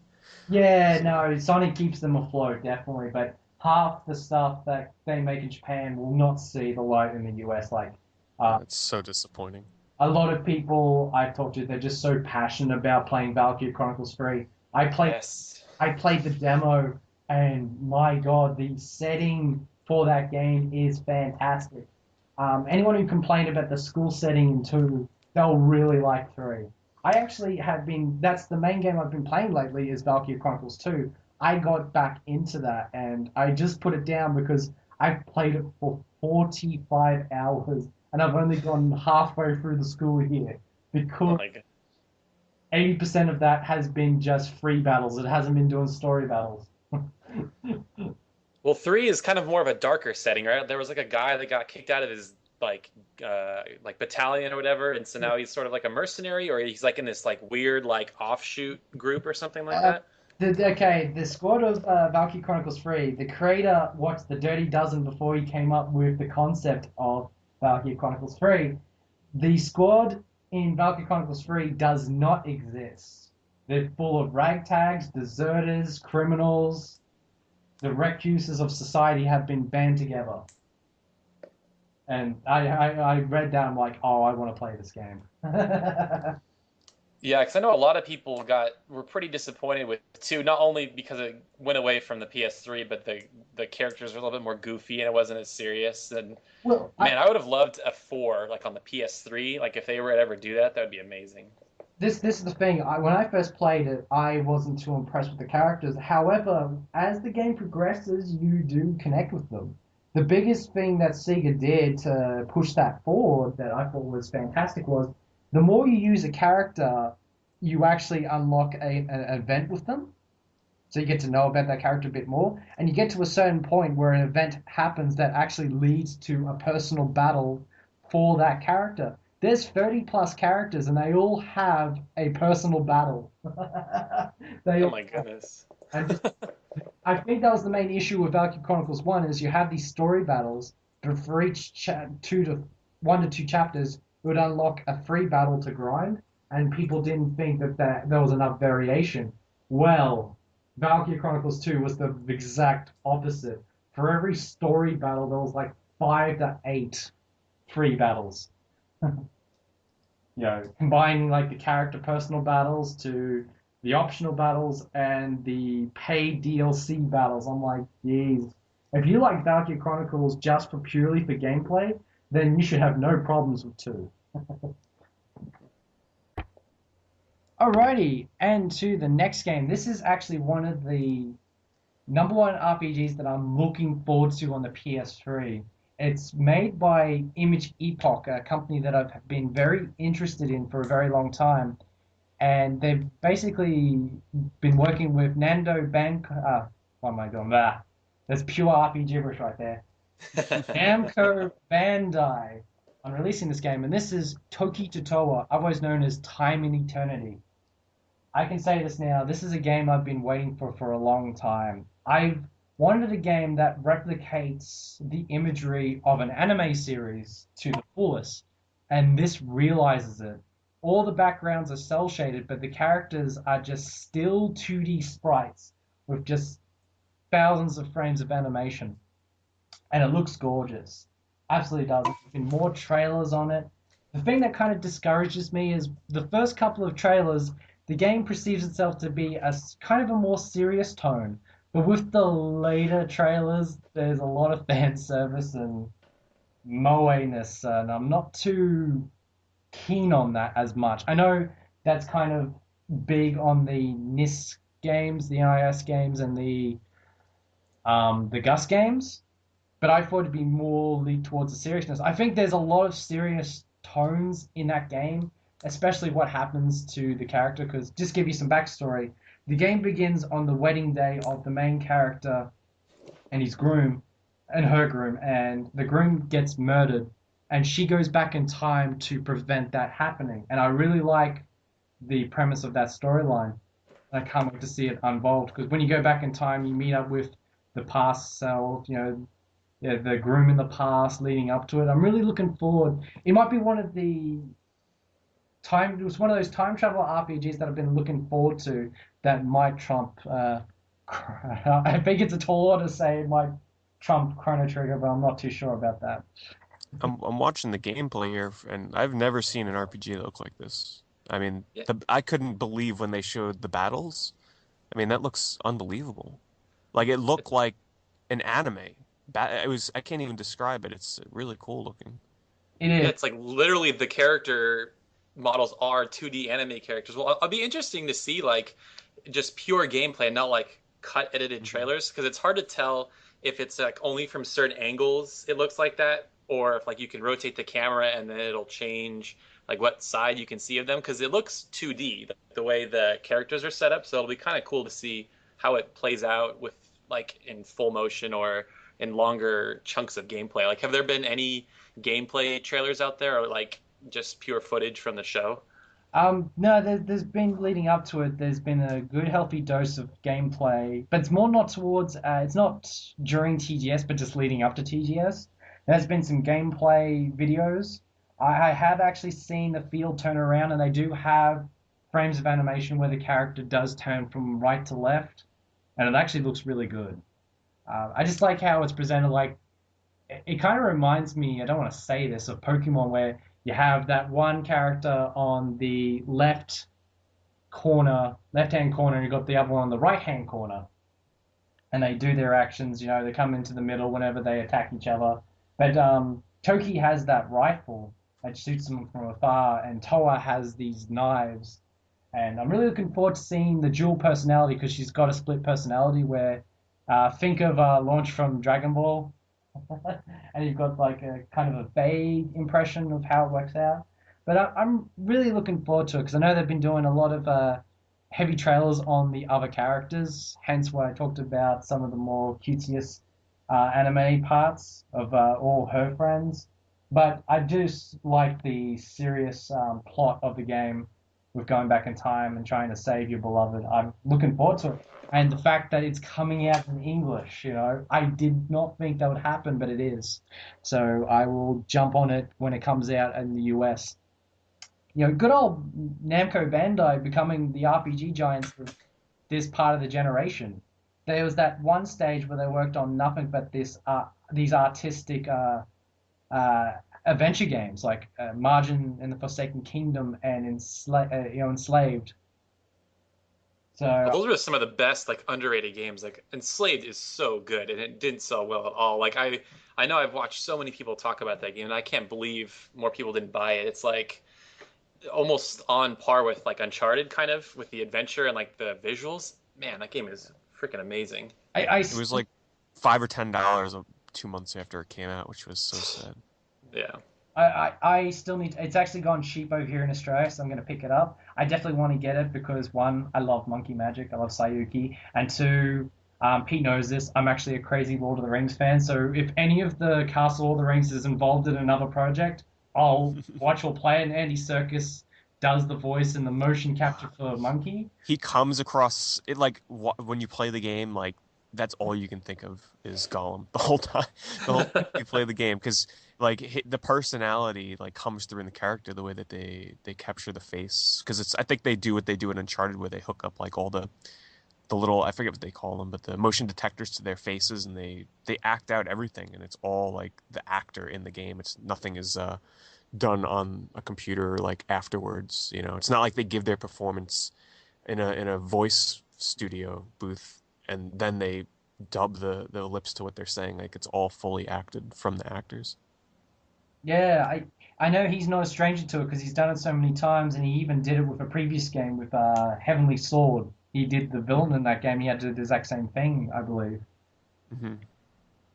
But no, it's very cool. I can't wait to play him because I saw it in a bargain bin the other day, and I didn't have enough for it. But I'll definitely pick it up next chance I have. But yeah, there's only one more game I want to talk about from TGS, and I only just announced, and that is a port of Luna Silver Star Story for the iOS.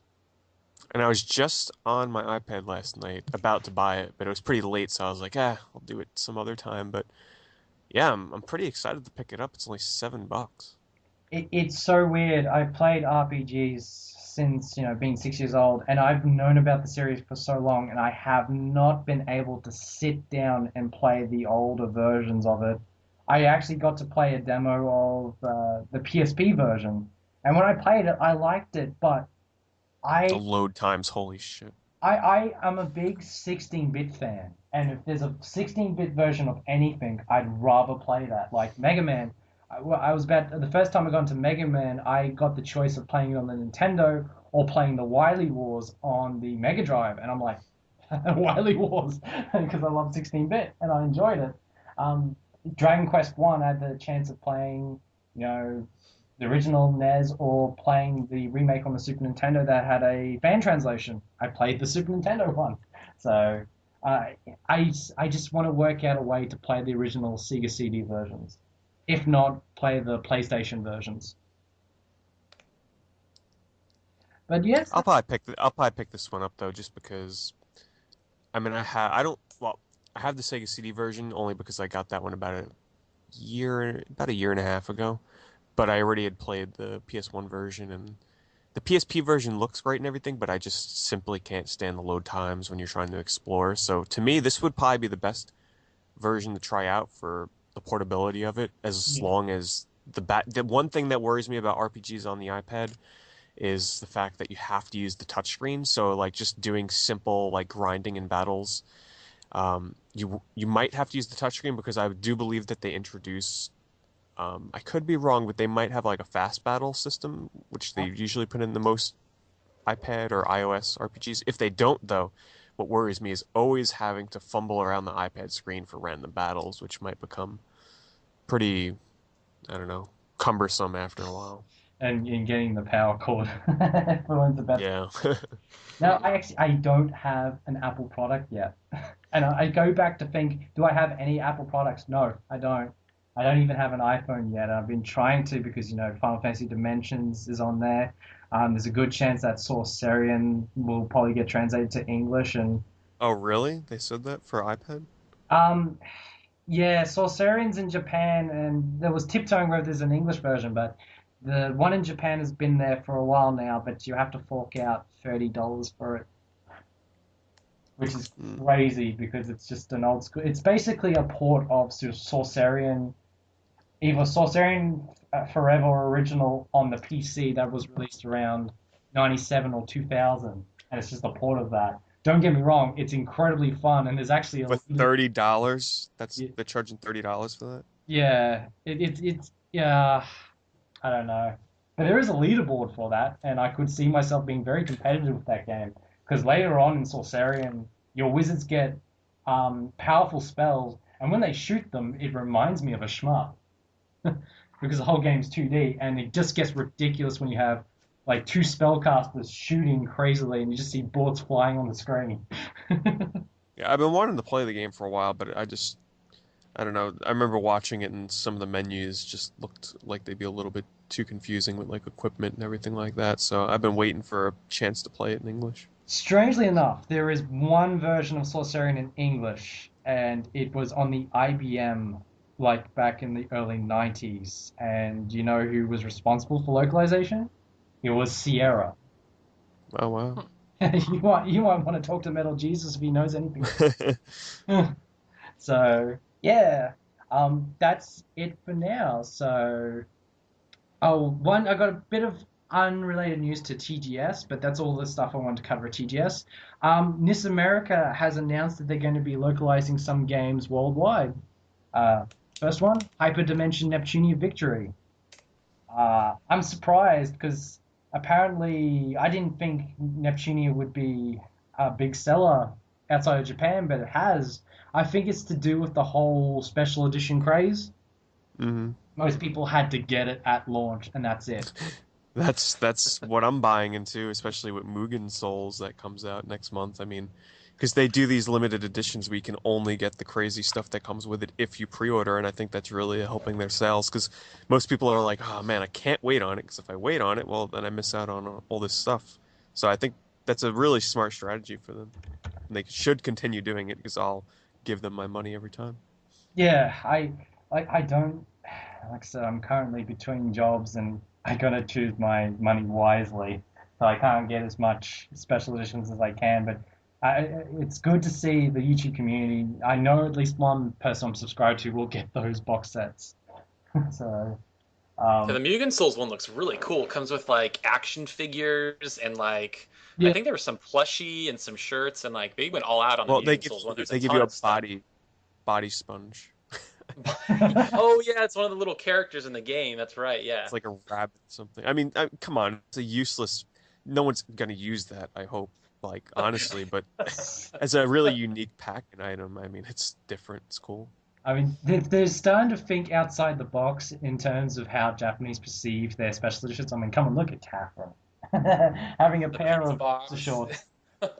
I Honestly, if you would have told me a few months before Catherine come out that that game would have sold like it did in the U.S., I would not have believed anybody. Like that, no, Catherine outperformed any Atlas was even, obviously they were blown away, but I don't think anybody could have predicted Catherine selling the way it did, which was really good because it proves at a time when, weird niche Japanese games weren't selling too well in the US, suddenly Catherine, for some reason or another, just like blew up, which Well, I is think good. there was nothing like Catherine. I think like there still is nothing like Catherine. It's sort of like this weird mix of like puzzle, horror, RPG, and I think it was just like, okay, what the hell is this game about? I think it was just more of like people didn't know what it was about and they just kind of wanted to be interested. And I wonder how many people bought it also just because of like the provocative cover, even though that's not really what the game's about if you've played it. But yeah, I'm happy for them. That I think behind like Persona 4 and Demon Souls, like that was probably one of their best selling games like ever. yeah. I actually still haven't. I played the demo. I still haven't got it yet because I don't know why. I'm still waiting for it to come down. I think it is going to be to that price where I will give it a go. But yeah. The other game that they're going to bring out is Generations of Chaos, Pandora's Reflection. Pretty sort of standard strategy RPG. I haven't gone to the series too much, even though I have one of them on the PSP. Still need to play that. So I haven't got too much of an interest in this yet. But the big one, this actually raises alarm bells for me, is basically NIS got the rights to release Persona 4 The Golden in Europe. And I'm like, that's cool. As long as they don't lock the US version. Because if they do, oh god. Because Wait, so you mean because you were going to import the US version then, right? I am. I'm going to import Golden because Persona 4 still remains one of my favorite RPGs on the PS2. The experience I had with the game was akin to the experience I had with Suikoden 2 back in the day, where the real world didn't exist, and I was just in this little, it was like in this little shack outside of my house. Like it's in the same place of my house. That's a granny flat, and I was in there, and I'd just come home, and I'd just be absorbed days on end in the dungeons and the TV, in the Mayonaka TV. I just love that game so much.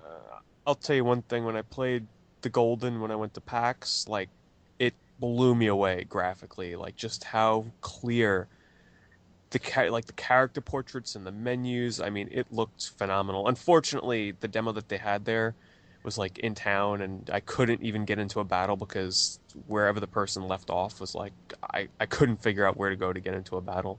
But just based on the little I played, I mean that game it's going to be worth any penny it costs you to import it because it's just beautiful. Yeah, and it's going to be the first major traditional RPG release for the Vita, and a lot of people love Persona, so I think it'll sell. Even though a lot of people saying I've come across a lot of people, it's like, well, I own it for the PS2, so why should I get it? I reckon there's plenty of reasons to get it. One, it's a portable version of Persona 4. Two, it's got all these little extras, and as you said, graphically it looks really good. The extra events, because there was a lot of events during Persona 4 where I wouldn't say it was filler, but they would get those periods where you would fast travel. So I'm guessing they're going to try and minimize those fast travels from one point to the other in terms of the school year. So I'm really looking forward to playing a more definitive version of Persona 4. And they Well, have that wacky game show mini game in the golden version. I'm looking forward to playing that where Teddy's the host and everything. I also think that Persona 4 Arena is going to help the sales only because I'm sure there's a lot of people that weren't familiar with Persona before playing Arena, and then they become sort of attached to the wacky characters and everything from Arena. And I think the fighting game fans, quite a bit of them will probably end up picking this up if they have a Vita just to see what the fuss is all about. And there's a lot of people that's already watched the animation, so they probably would have come on board with that too. So you'll probably have a good chance. And there's probably a lot of Persona fans that just wants to have a complete collection. Oh man, I feel anyone who's a Shin Megami Tensei fan has their work cut out for them because there's so much stuff to buy. Because that was that year after I played Persona 4, I wanted to get as much Shin Megami Tensei stuff as I could, and I wasn't prepared. Like, there's so many copies of Shin Megami Tensei, it's not funny. Like, on the Mega CD, on the PC Engine. Oh, I could never even attempt that. I know Craig from TV and Lust was going for a complete Shin Megami Tensei collection, and that's just ridiculous. No, First of all, because well, unless you know Japanese really well, I know he does like understand some Japanese. I don't know to the extent of if he can play these games and understand them, but that's quite the task of collecting everyone in that series. yeah, when I was looking on eBay, I was wondering what the most expensive versions are, and to my dismay, it's the GBA ones. A cart will go for $120 alone, God. and getting a box copy, put an extra 100 on it. You know, it's just crazy. And for a game that you won't even be able to understand, I mean, that's where you got to draw the line, you know? Yeah, exactly. You know, but it's not as bad as forking over 600 to 700 bucks for Panzer Dragoon Saga, which remains my holy grail of the Sega. Wait, is that how much they really go for over where you live? Oh no, it just depends on what's on eBay because you don't even see them in stores here. I have not come across a hard copy in real life at all ever. So Because in the US, they've gone up. You used to be able to get a complete copy for around like 120 to 150, but now, forget about it. You can't get it for less than 200.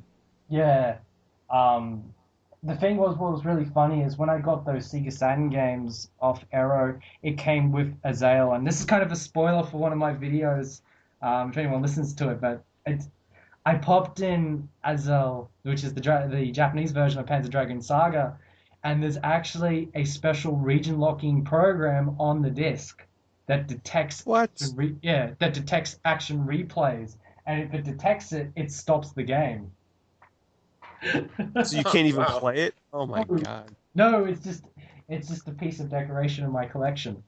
It's funny because Shining Force 3 doesn't have a region lock on it because they didn't localize the other scenarios to the US.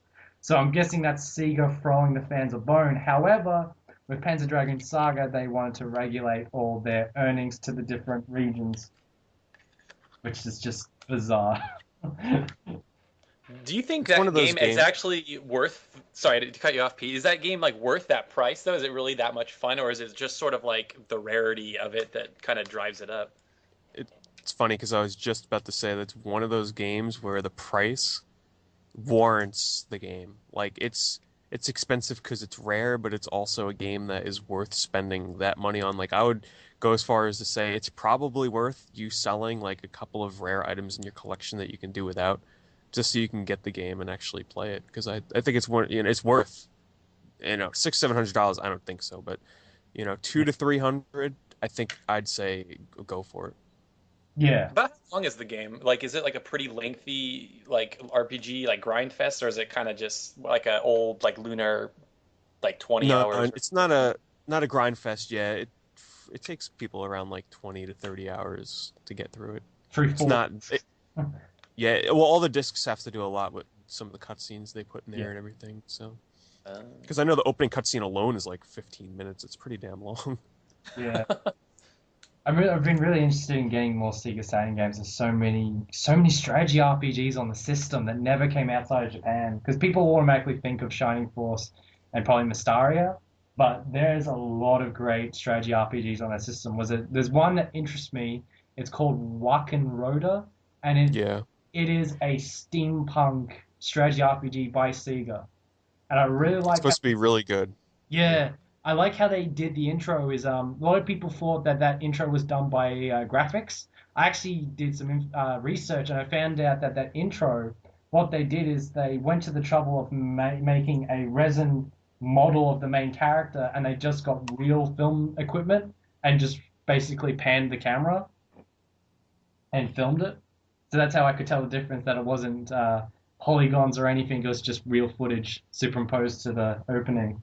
It was pretty When good. I get when I get some free time, I plan on playing through the game with the translation walkthrough, and because the good thing about the battles are most of the menu options are like all icon based, so it's pretty easy to kind of feel your way through that. And the main story, just follow the walkthrough as they talk on screen. Just read the walkthrough that's up on GameFAQs. So looking forward to playing that sometime. I don't not probably not for another few months or a year. It's gonna be a while. It is pretty daunting reading. I mean, I thought it would be an issue, but playing three games for about 120 hours reading, your neck gets tired. Just rotating on. Looking up, down, up, down. Yeah. Yeah, because that's what I did with Shining Force 3, and I don't regret it. That's one of the best game experiences I ever had, and something I was waiting 10 plus years to do, so it was really good to do it. But yeah, one more piece of news is really interesting.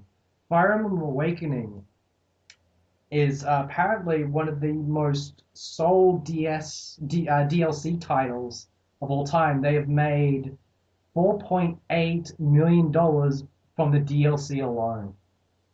Wow. And I'm like, wow.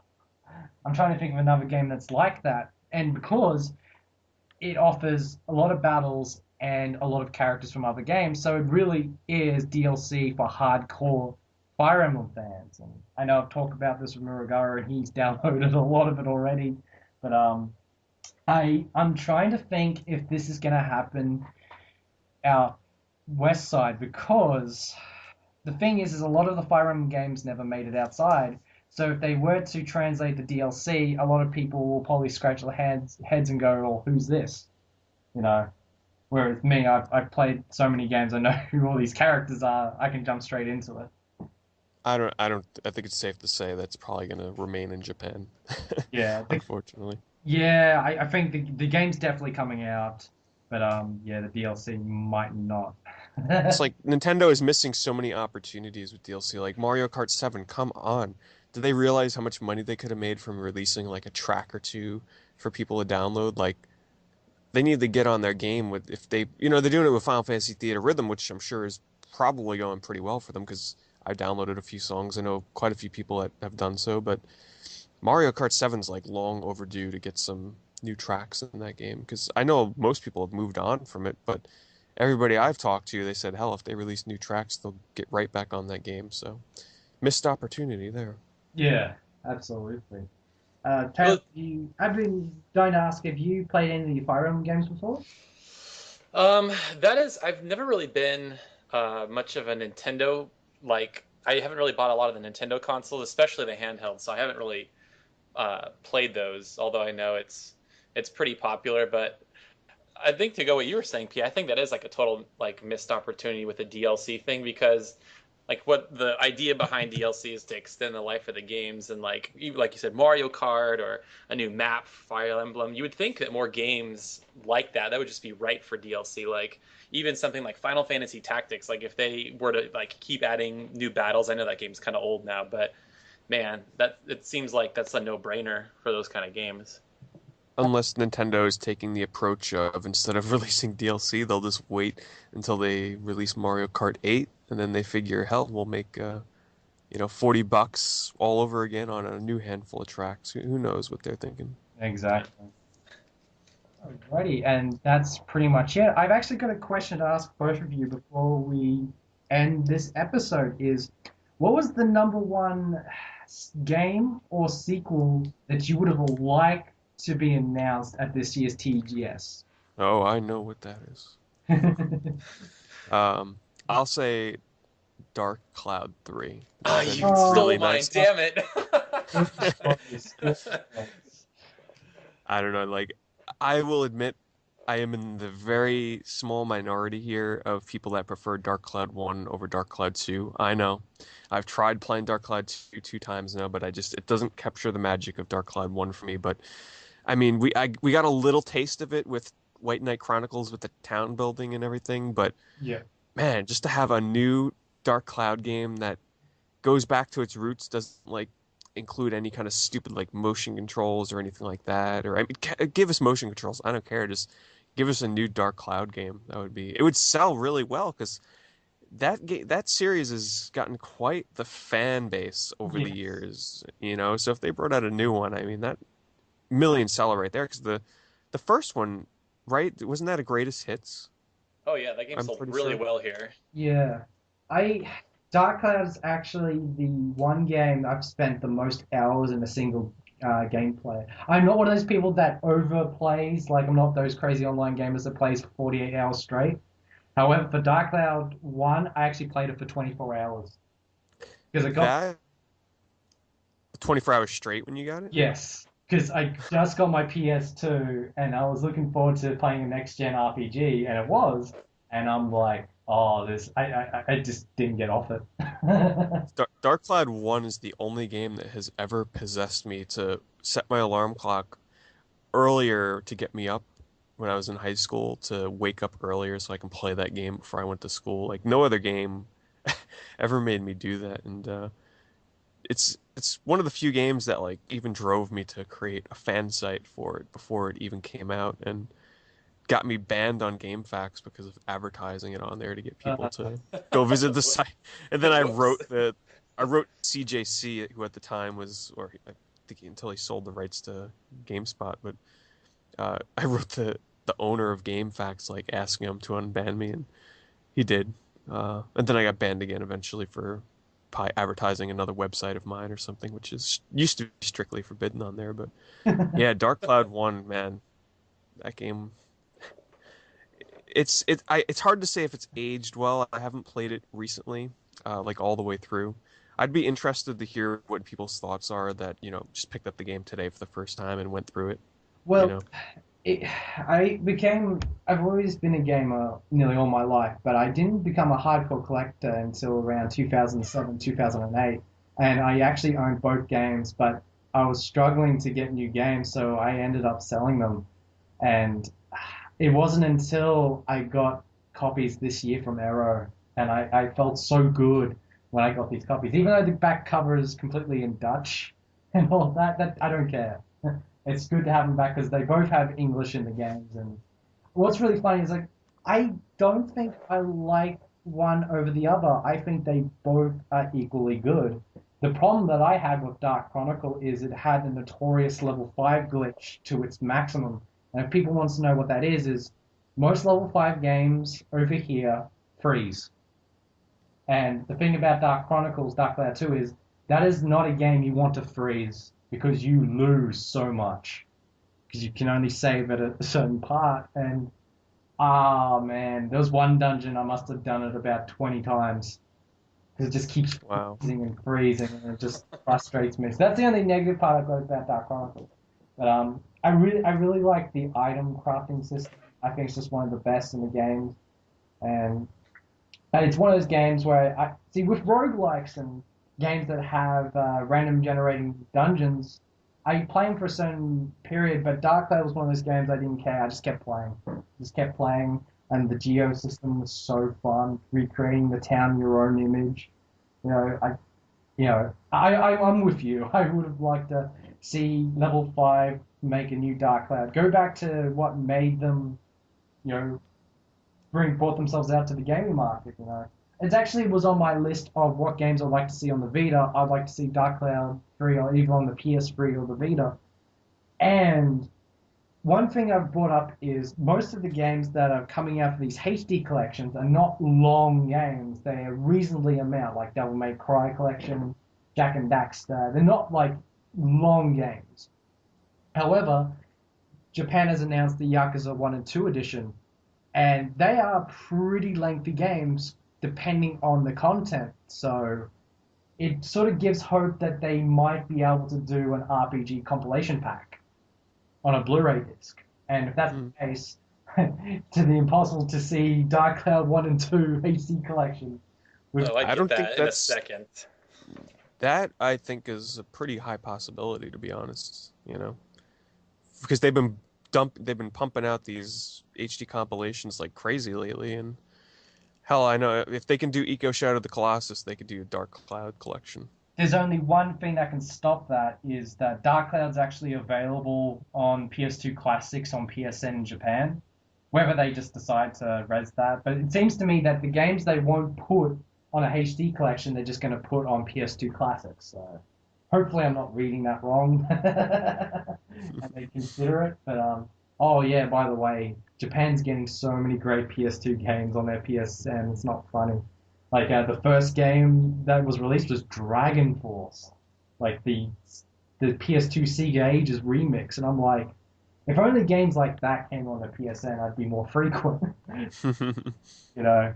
But hopefully we'll see something like that, you know. Because one thing that I loved more than anything that Sega did was is they took a chance and they translated Monster World 4 that didn't have an official translation. That broke the belief that big companies won't translate retro games.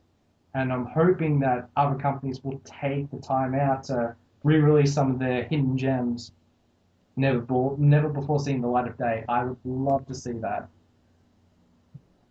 But yes, that's it for the TGS episode. And I just want to say to both Pete and Taylor, thank you so much for coming on, guys. But before we stop, I totally forgot to ask Taylor, what was the game that you? Oh, okay. Yeah, I had to think about it because Pete definitely stole mine. No, this is something that I feel like should have been done a long time ago, and now with the Vita out, it seems like it would be a good system to put it on, but like really like a Final Fantasy Tactics 2, like a true Final Fantasy Tactics 2, not like the advanced games, which I know people liked, but it wasn't the same characters. It was a little bit more childish, but like, good lord, like think about it. Like how many times they've ported Final Fantasy Tactics. It's on the iPhone now, for crying out loud, and man, that game would sell really, really well, I think. Like if you did some kind of, even if it was on PS3 or just a digital game, like my God, I would be all over that shit.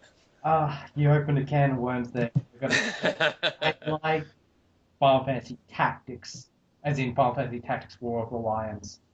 I really don't like the characters of the events games. I've actually gone out of my way to say that that's actually one of my least favorite games on the GBA. And when I beat the game, I really disliked the ending. I thought it was one of the worst endings in the game. And when I watched that, when I woke up the next morning, I took it and traded it in. Well, my friends played that game and they said like, oh, it's kind of fun to like play in a different world, but there was weird stuff like the laws, like, oh, now you can't use Oh, this I for this can't round. stand that Yeah. crap. It was Oh. so annoying. But it was really weird. Is they include one of the characters in the PSP version as like a secret character or something? Um, that's a, What's his name? He's like a monster like hunter. Like that's his job class. There's monster hunter. Like man, it's gonna bug me. I can't think of his name. I no, I'm drawing a blank too. So, But they had him. They had. I think what was cool is the cutscenes. The new cutscenes were amazing. Like that really cool like grainy filter, and they redid all the dialogue. Like the translation was like a million times better.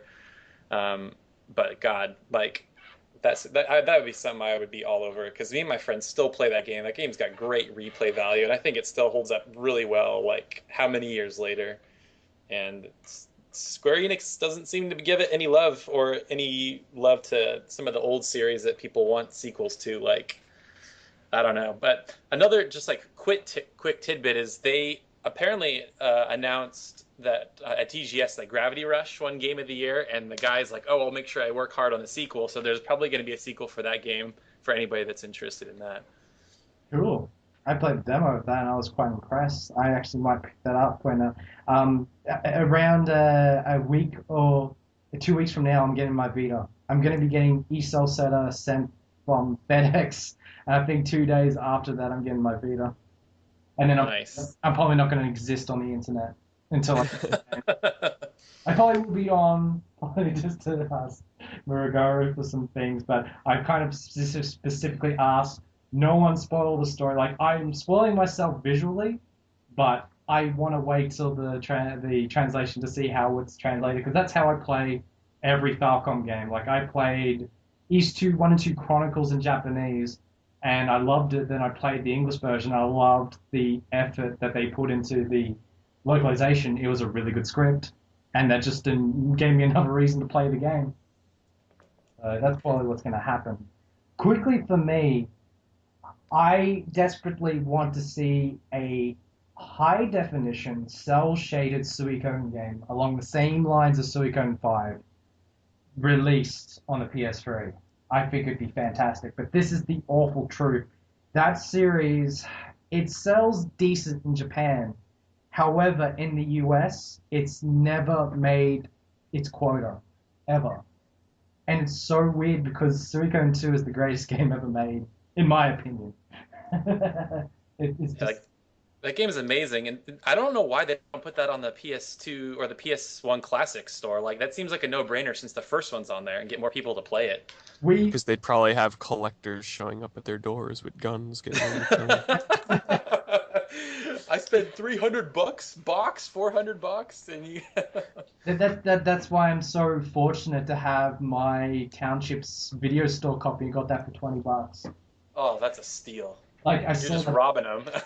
I remember my friend telling me that it's like my favorite game is $20. I ran and I was like worried someone bought it and no one was there. And I was like, oh my goodness, it was like fate helping me out. Like, here's your favorite game. And then 2 years later, my friend worked at a video game store. They were clearing out the PS1 games and they had a PAL copy of Suikoden 1. And he's like, oh, do you want this? Like, shit, yes. Opened it up and I got both games. And ever since the last 2 years when the 15th anniversary, I spent a lot of money getting as many versions as I can, and now I've got 4 versions of Suikoden 1. And the Saturn version's not too bad, except it's got some audio problems. It actually repeats some of the sounds of the tracks, and I'm like, ah. But no, I'd love to see a new Suikoden game. You know, it'd just make my day. The other thing is I want to see more information on Monolith Soft's Wii U RPG. I think the reason they didn't show is because I'm guessing Nintendo's going to be locally producing that as well, as they did with Xenoblade, so probably won't see that till Nintendo has their own conference. But I'm looking I for... just wanted to ask real fast, did you guys see the new gameplay for that Bravely Default game? Oh, no, I remember talking about it last year and totally got off my radar. I should have put it in.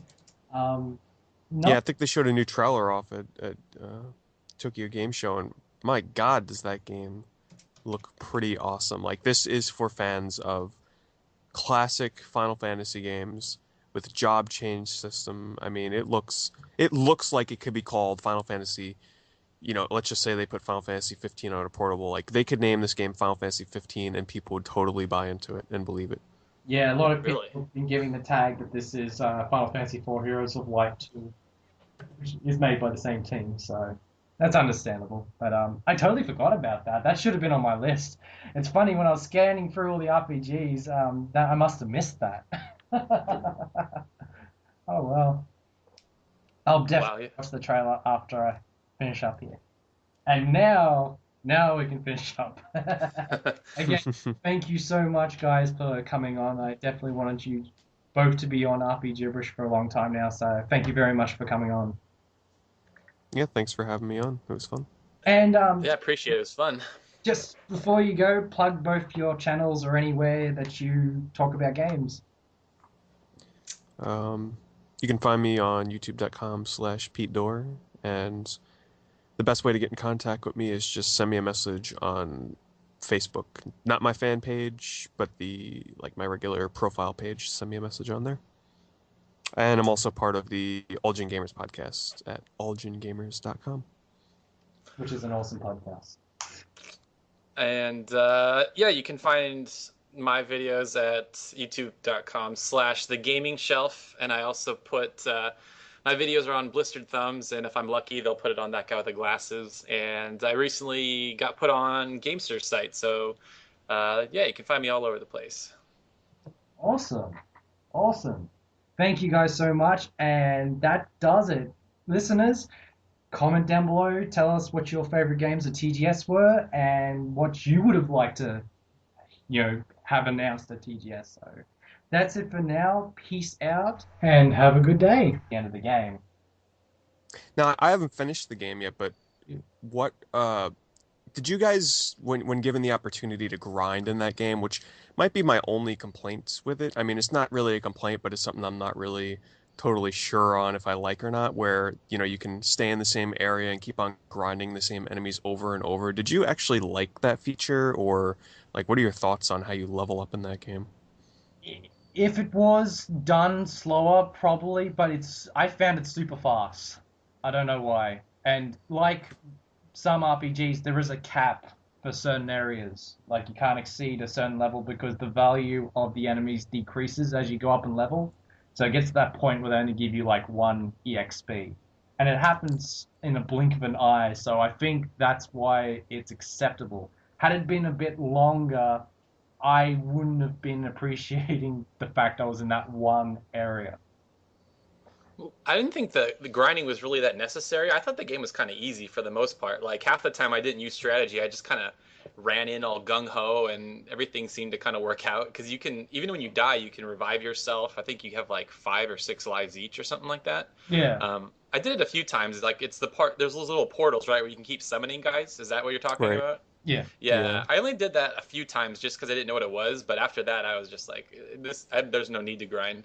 I thought it was too easy. I mean, the only time I kind of grinded the longest was before the final boss. So that's probably just a little warning there.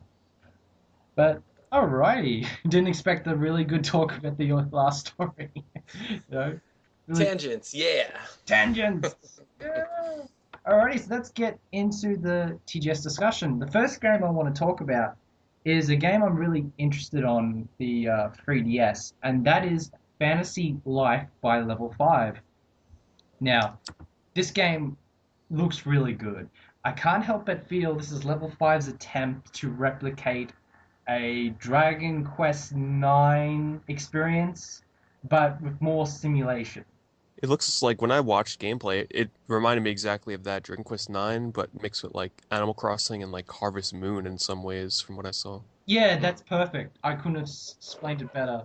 The jobs don't just encompass combat, it more encompasses a way of life, with the different classes. I've forgotten off the top of my head, like a fisherman or whatever. Just stuff like that, just along those lines. The visuals look really good. I can't help but feel that there's a really good story a long time ago, around the launch of the Xbox. Level 5 was planning an online game called True Fantasy Online. Yeah, I remember that. I was really bummed when they canceled that game. Yeah, I remember. Beautiful visuals. Yeah, I saw an article of that. I was like, oh my goodness, that looks beautiful. Because I think I might have I just finished Dark Cloud 2, and I always thought that had some of the best cel shaded visuals. And I saw this, like, wow. And then I look at the sprites of Fantasy Life. I can't help but feel it's a throwback to that, but in a more chibi format. But I'm really looking forward to the game. I dare say that Level 5 made most of their fortune, besides the lading games, from Dragon Quest 9 because it's the best-selling DS game. But I've pretty much forgotten I would say about 80% of Disc 4 is a blur to me. It's it's funny for me because my first time playing through the game, I think I forget when it was, but I think it's either disc 2 or like the beginning of disc 3. I'm pretty sure it's like towards the middle or end of disc 2 when I forget the name of the place, but you know that big huge tree that you go to? The Aoife tree? Yes. Yeah. So there's a boss battle there where there's a save point right before the boss battle, Oh, and yeah. and I saved the game with all my characters like low health and like no healing potions, and then I get to this boss fight, and I couldn't beat him because I saved and I couldn't go back. I couldn't backtrack and get any items. So my first time playing through that game, I essentially had to restart like about midway through the game and start all over again. But the game was so good that I was able to do it without many problems. No, I can understand that. Well, it's funny that you say that, Pete, because I actually am playing through Final Fantasy IX on my Vita right now, and I'm like right at the part you just mentioned. and it's that tree boss, right? He's like kind of a tree, and he has a bunch of like No, elemental abilities. this boss, it's the who it was is pretty vague in my memory because this is like a long time ago when I did this, but Mm. it was like at the base of the castle there or the big building that's there, and I'm pretty sure you fight a human character, some kind of knight or woman or I forget who, but I'm pretty sure it wasn't kind of like any tree. I know what tree boss you're talking about, that thing that like comes out of the ground or something like that. Hmm. But Yeah. this I think was like a human boss. So just be careful when you save in that area. Just make sure that you're always full health and stocked with potions and stuff. Hmm. And leading into the next guest, we are joined by Taylor, otherwise known as the Gaming Shelf on YouTube. How you going? Good. I'm happy to be here. I know you tried to get me on the last episode, but I couldn't quite make it. So I'm glad to be on TGS. This should be a lot of fun talking about some of the cool upcoming stuff. Oh, thank you. Just a little backstory, guys. I've been a subscriber of Taylor's channel for a long time, and it's funny. I remember the first time I talked to you. I think it was a live stream of when you were playing some Final Fantasy games. It was Oh, probably. It was. I'm a trying long to time remember. ago. Oh yeah, we were streaming. It was like Final Fantasy 1. We were trying to go through all the Final Fantasies, and then we just didn't end up doing Yeah, that. I Oh remember my I said goodness. I'd shout you out, and I never did. I felt bad about it, so I thought I might as well shout you out now. Definitely go watch his channel. He's got a great new show called Shinkara. If you are a fan of Japanese games, you will love it. I really do. I wish you the best of success with that, man. Cool. Thanks a lot, man. I appreciate it. I can't wait. I've got a feeling you're going to talk about some more obscure games, and I'm looking forward to it. Oh yes, I'm sure I've got some up my sleeve. Because you recently did the last story as one of your episodes, and I've heard that's actually got some really good reviews in America. Yeah, I think the only bad one it got a 4 out of 10 from Jim Sterling on Destructoid, but he does a lot of those like troll reviews. So other than that, it's gotten like pretty favorable reviews. Yeah, here in Europe, it would probably I would say 7 out of 10s, 8 out of 10s. You know, personally, I love the game. I've already done a group review on Rpgibberish. I love it. It's not a perfect game, but I enjoyed it for what it was. Yeah, it was a lot of fun. I think a lot of people don't know that you can switch the combat and make it so you don't attack by running into the enemies. Because I know that was turning a lot of people off, but I read this article on Kotaku where it says you can actually like, change it so you hit a button to attack, and that makes it a lot more fun for me. So that probably is where the dividing line lies, I think.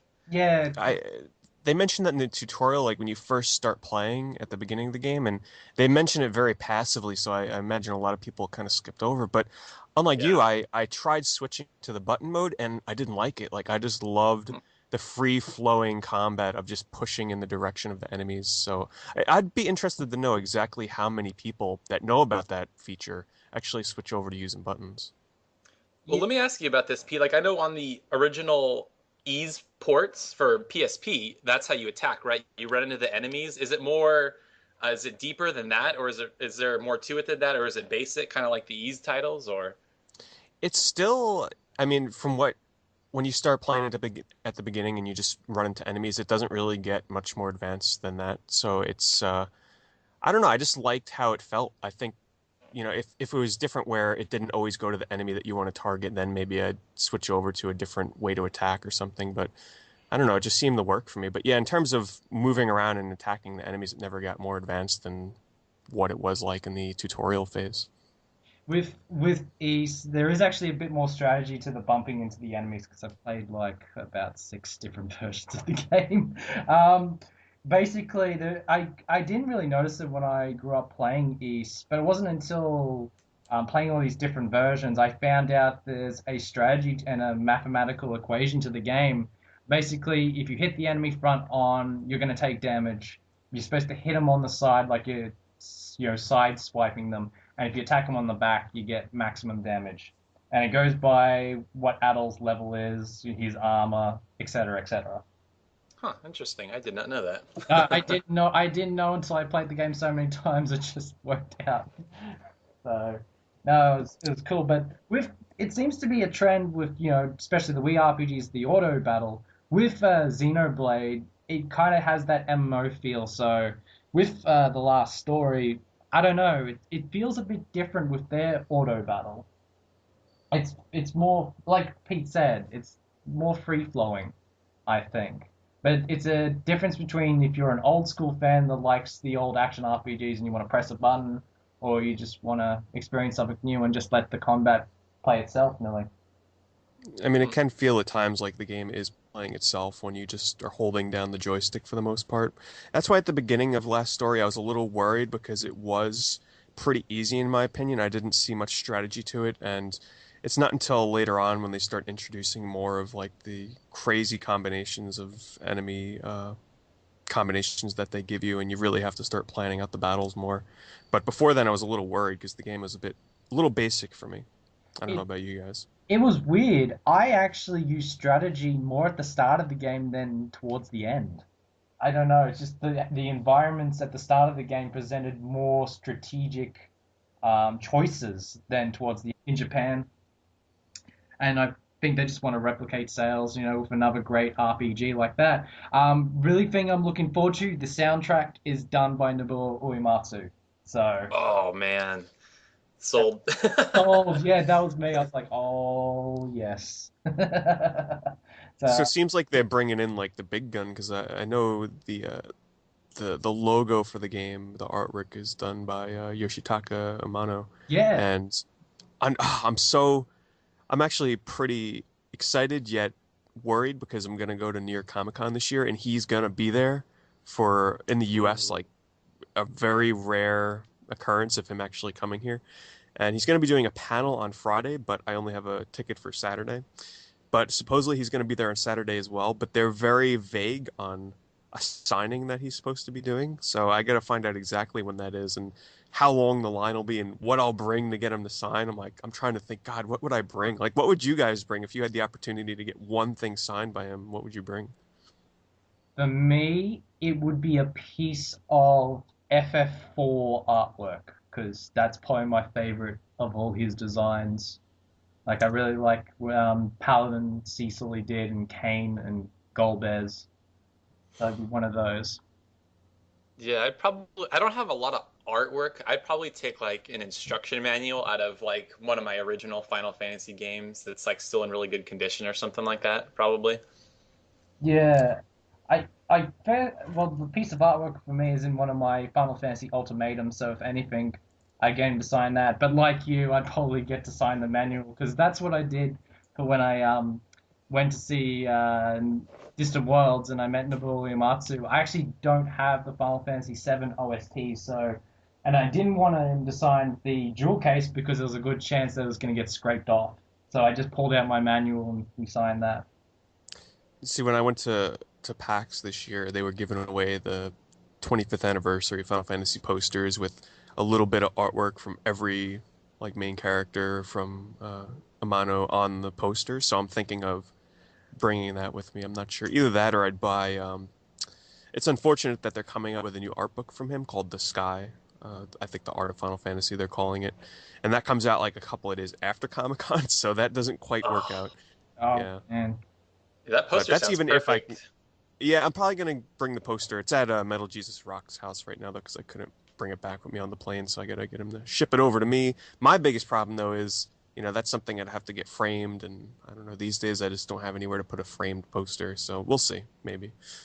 Yeah. Hang it from the ceiling. Yeah, I do have posters on the ceiling, but what scares me is like every once in a while a spider will come down from my ceiling, and I think to myself, those freaking posters up there, I swear to God, because one of them must have had like a nest of spiders up there or something Yeah. because it hasn't happened in a few months. So I might be jinxing myself. But every once in a while, I'd be sitting there playing games and I see a spider like coming down like inches in front of me. So that's one problem with having posters all over your ceiling. It opens up many little communities for spiders. Oh man, I didn't Oh think my that gosh. till you put that in my head. I'm not Yeah, gonna. so anybody else that has posters on their ceilings, hey, I Hey, and welcome back to Rpgibberish. And we now have the main discussion for the TGS episode. And joining me is two special guests. The first one you may have already heard of him on YouTube. He is a very passionate gamer who loves obscure rare games and he loves to import. And that is Pete Dorr, ladies and gentlemen. How you going, Pete? Hello, Greg, and thanks for having me on Rpgibberish. I've been waiting a while for this moment. Oh, I listened to the show, I've been listening since the beginning, and I really enjoy your podcast, so thanks for having me on. oh, thanks, man. It really means a lot. What happened last year, listeners, is Pete was gracious enough to let me on their TGS episode for All Gen Gamers. So I thought for this year I'd return the favor and get him on because I've actually wanted Pete on for a while, but I didn't know what episode to put him on. So it just came to me that'd be great to have him on TGS episode. Yeah, and unfortunately, of all years, TGS happens this year when I was pretty busy these past couple of weeks because I started up college, but I still had a chance to sit down and watch some trailers of some of the games. So I'm sure you guys will be doing more informing of me than me informing of you of some of these games. But yeah, looking forward to it. Oh, cool. I have read some articles, not everything, but I can give you some base information and let everyone know some of the more good RPGs I'm interested in, some not so, but anyway, but the question I always ask newcomers is, Pete, what's your favorite RPG of all time? Well, I used to have this toss up, and some people cringe when they hear, "Oh, Final Fantasy VII is my favorite RPG of all time." But I think over the years, I have decided that Final Fantasy IX is my favorite RPG. Just too many memories with that game, and it's not when most people, I think Benzo 8686 also has the same opinions. When we say Final Fantasy IX is our favorite RPG of all time, it doesn't mean we sit there and play this game like every 6 months. I No. think he's even said he's only beat it like twice. And I'm the same way. I've beat that game um, two full times through, and I started on a third playthrough with the download version, but I didn't finish it. But just because a game is our favorite game of all time doesn't mean that you play it through many times. In a way, I think it's better to hold off years. That way, when you go back to play it again, it's like a fresh, almost new Yeah, experience every time. absolutely. Just because it's your favorite game doesn't necessarily have to play it because you have the memories and the joy of playing that game. That'll always stay with you. So I can completely agree with you there. I don't know. What do you guys think about Final Fantasy IX? Would you put it up there on like your top lists, or does it fit in that category for you? PS1, yes, I really liked Final Fantasy 9, and it was Sakaguchi's attempt to go back to the old school. It really is a Square before the age when they actually formed a collaboration with Disney to make Kingdom Hearts. Final Fantasy 9 had that Disney feel of old school storytelling, and I really liked it. Problem is I usually can't remember the contents of disc 4. So I usually have to go back and get to disc 4 and remember what happened. I can remember small increments